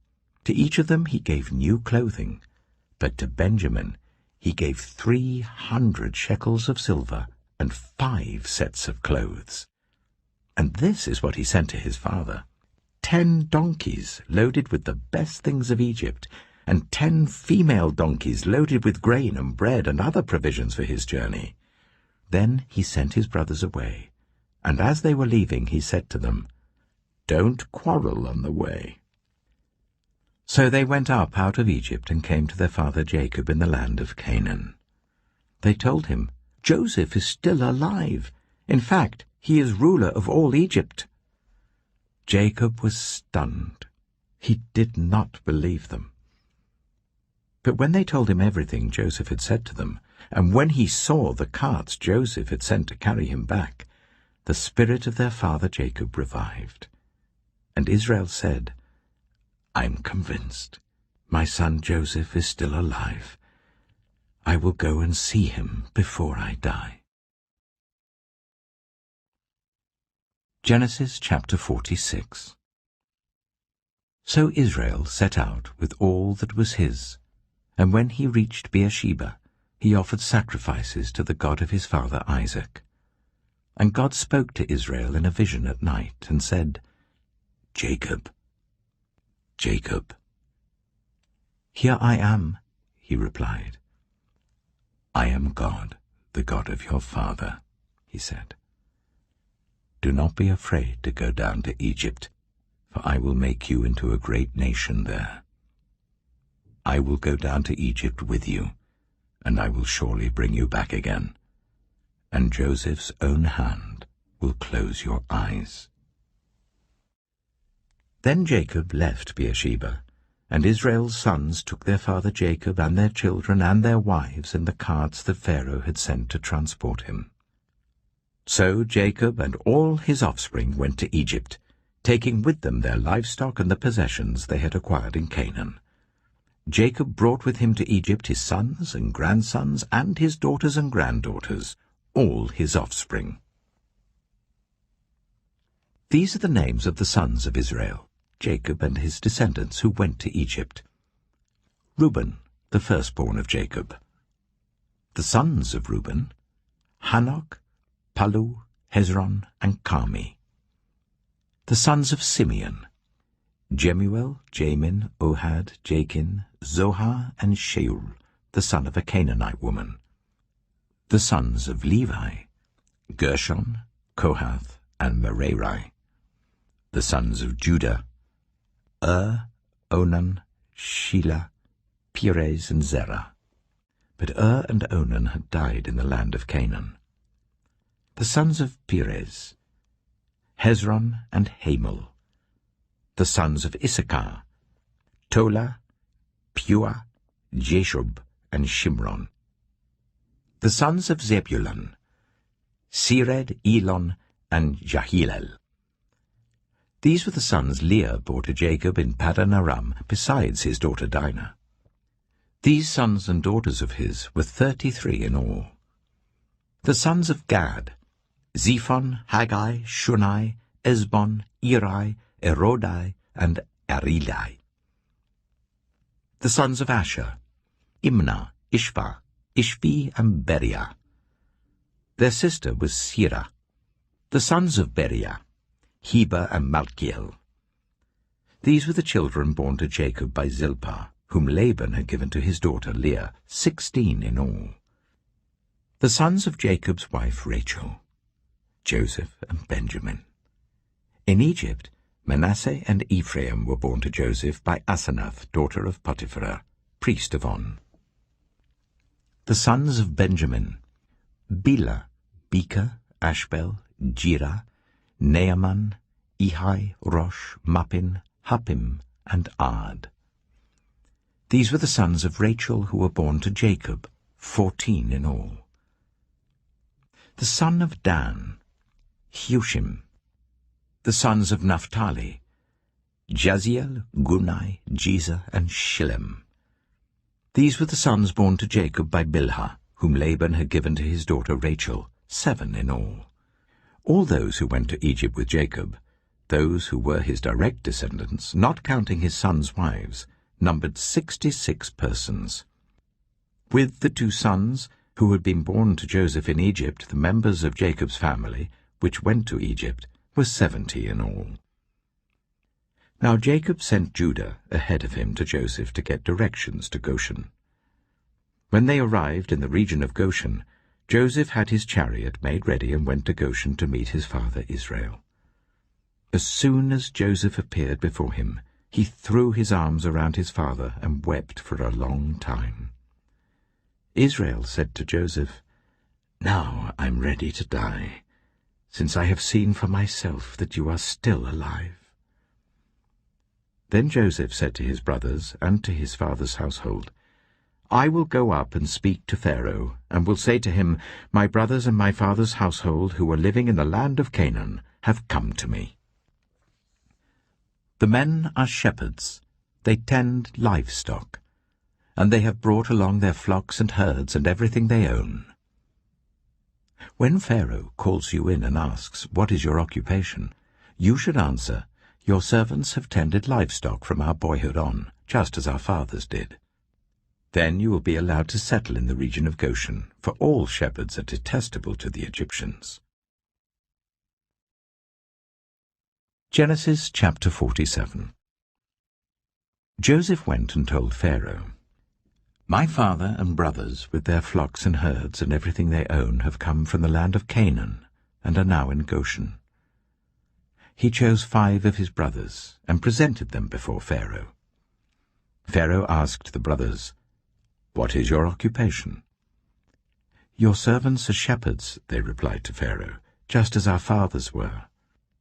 They also said to him, "We have come to live here for a while because the famine is severe in Canaan, and your servants' flocks have no pasture. So now please let your servants settle in Goshen."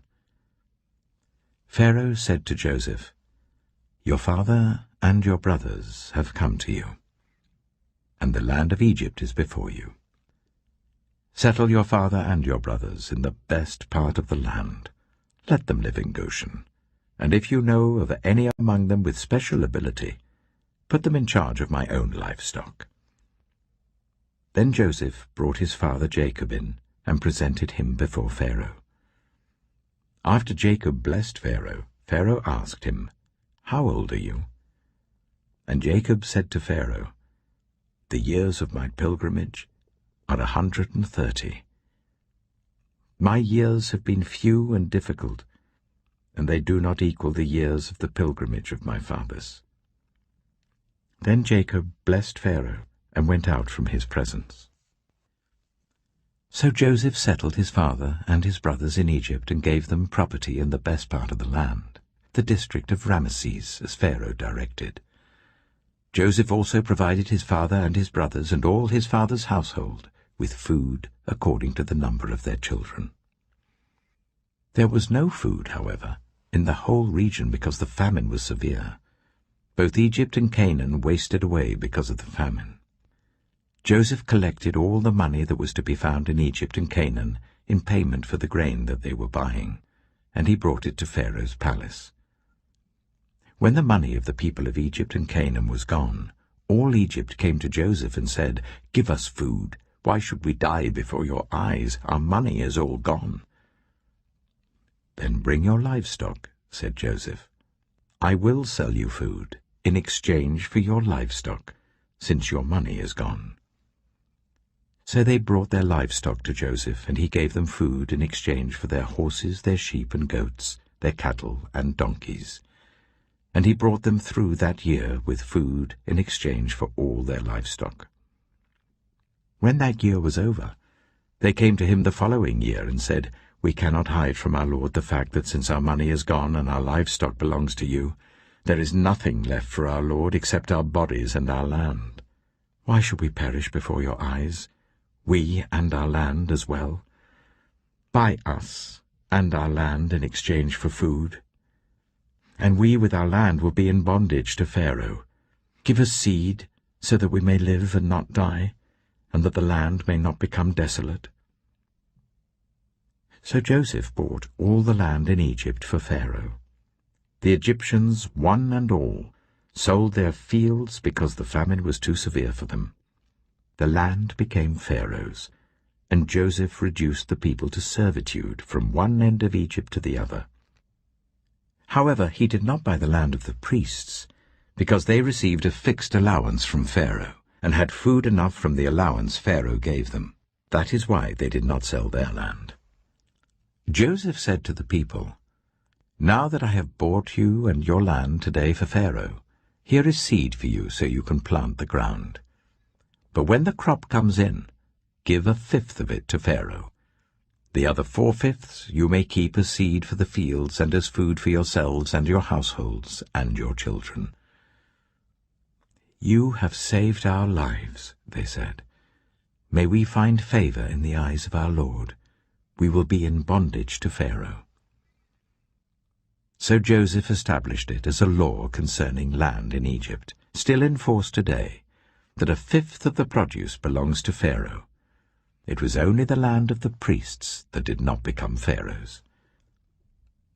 Now the Israelites settled in Egypt in the region of Goshen. They acquired property there, and were fruitful and increased greatly in number. Jacob lived in Egypt 17 years, and the years of his life were 147. When the time drew near for Israel to die, he called for his son Joseph and said to him, "If I have found favor in your eyes, put your hand under my thigh, and promise that you will show me kindness and faithfulness. Do not bury me in Egypt, but when I rest with my fathers, carry me out of Egypt and bury me where they are buried." "I will do as you say," he said. "Swear to me," he said. Then Joseph swore to him, and Israel worshipped as he leaned on the top of his staff. Genesis chapter 48. Some time later Joseph was told, "Your father is ill." So he took his 2 sons, Manasseh and Ephraim, along with him. When Jacob was told, "Your son Joseph has come to you," Israel rallied his strength and sat up on the bed. Jacob said to Joseph, "God Almighty appeared to me at Luz, in the land of Canaan, and there he blessed me and said to me, 'I am going to make you fruitful and increase your numbers. I will make you a community of peoples, and I will give this land as an everlasting possession to your descendants after you.'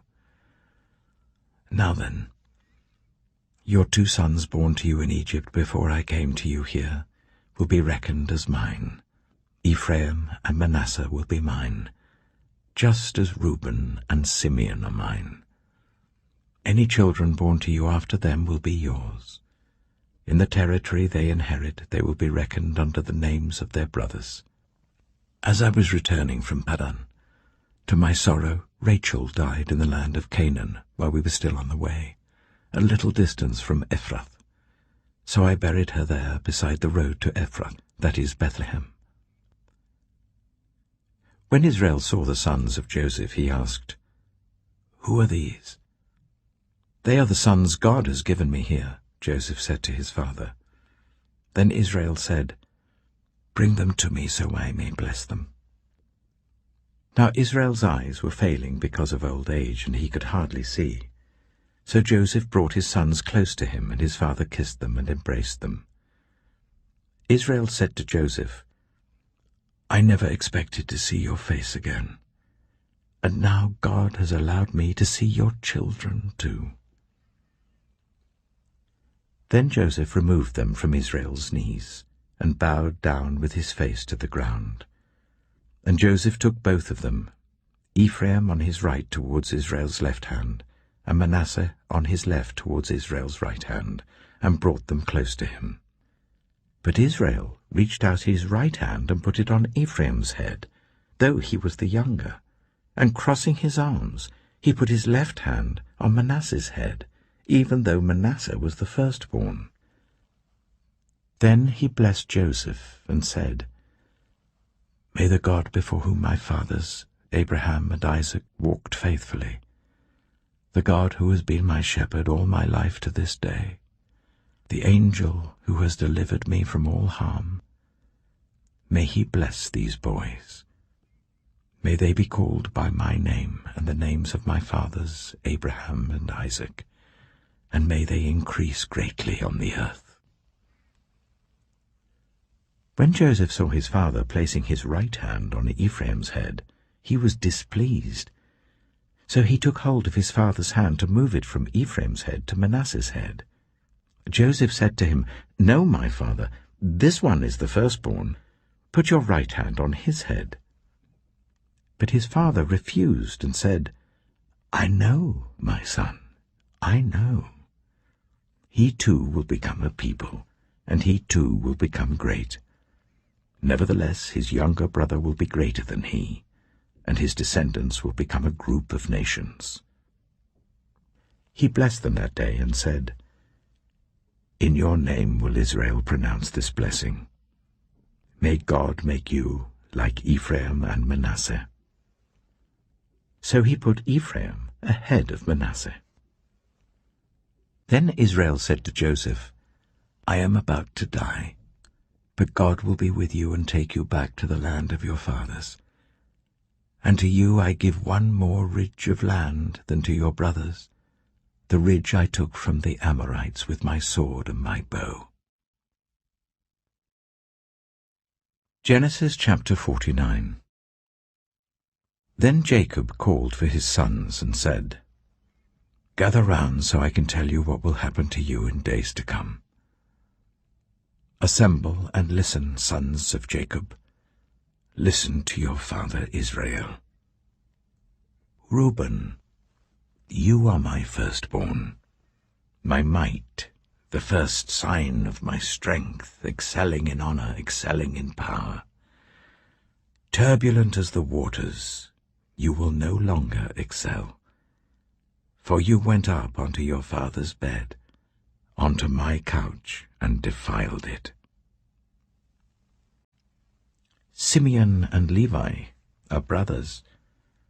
Their swords are weapons of violence. Let me not enter their council, let me not join their assembly, for they have killed men in their anger, and hamstrung oxen as they pleased. Cursed be their anger, so fierce, and their fury so cruel. I will scatter them in Jacob and disperse them in Israel. Judah, your brothers will praise you.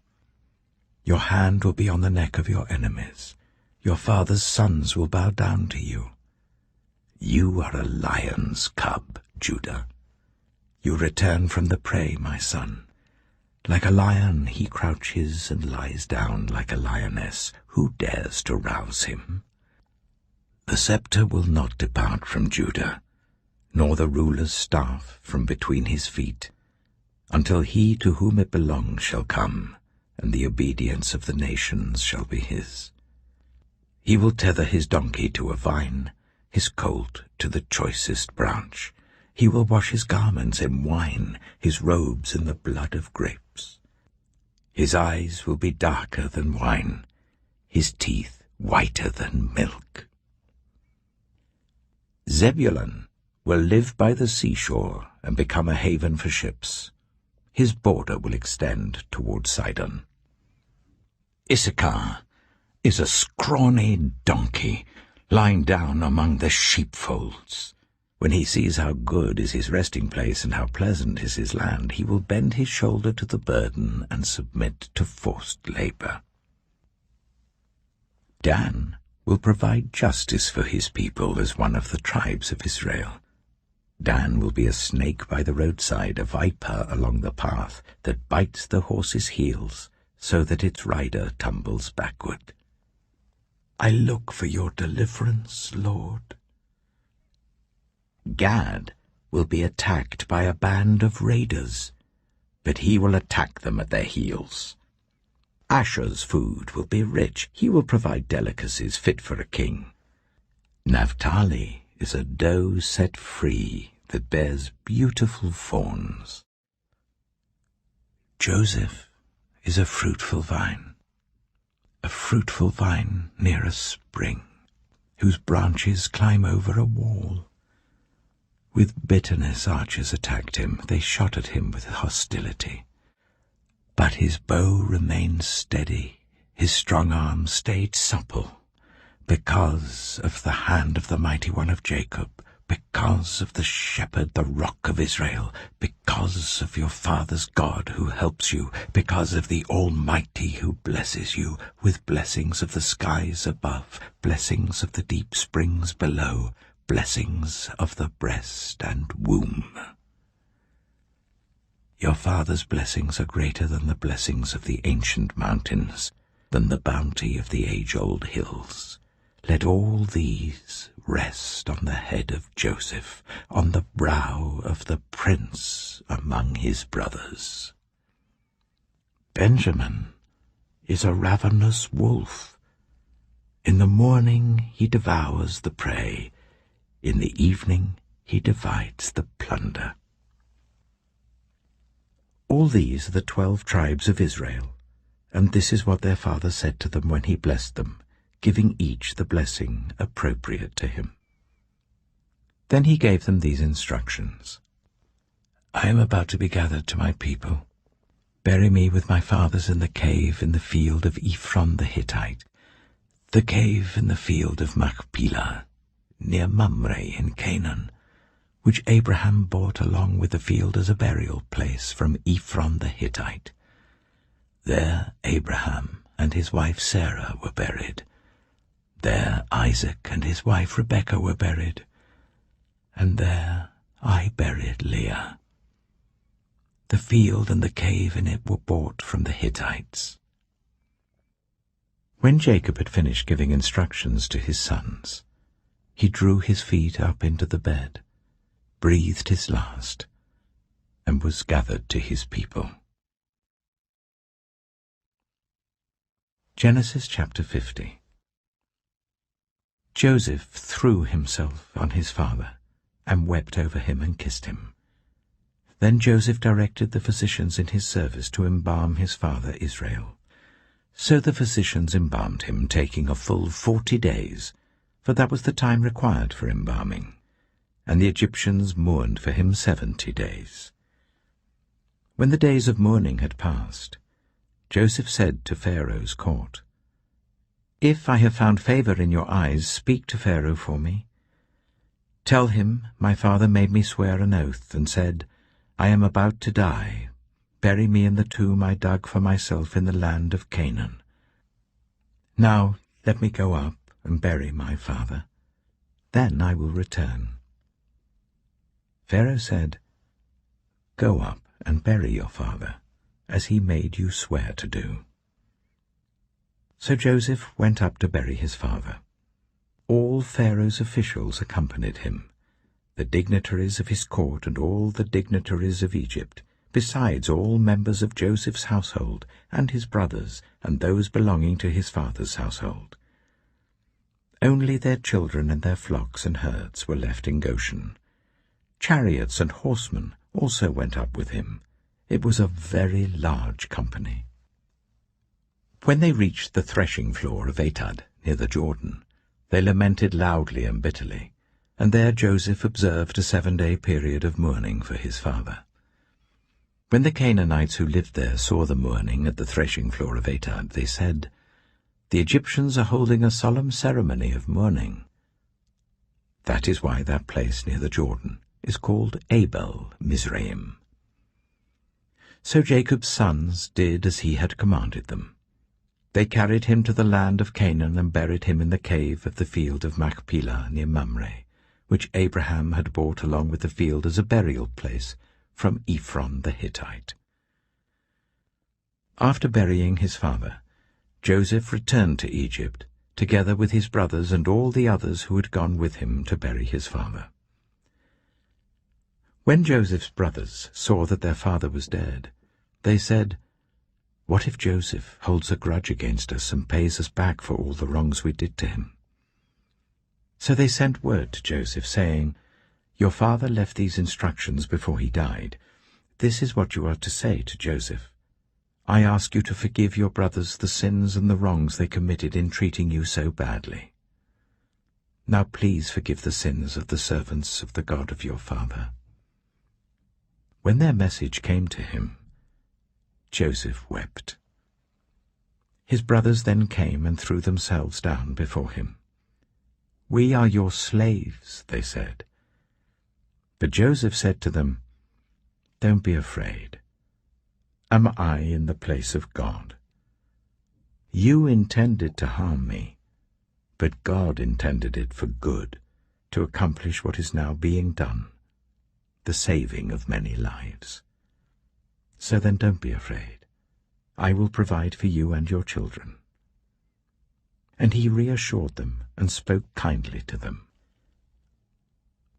Joseph stayed in Egypt, along with all his father's family. He lived 110 years and saw the 3rd generation of Ephraim's children.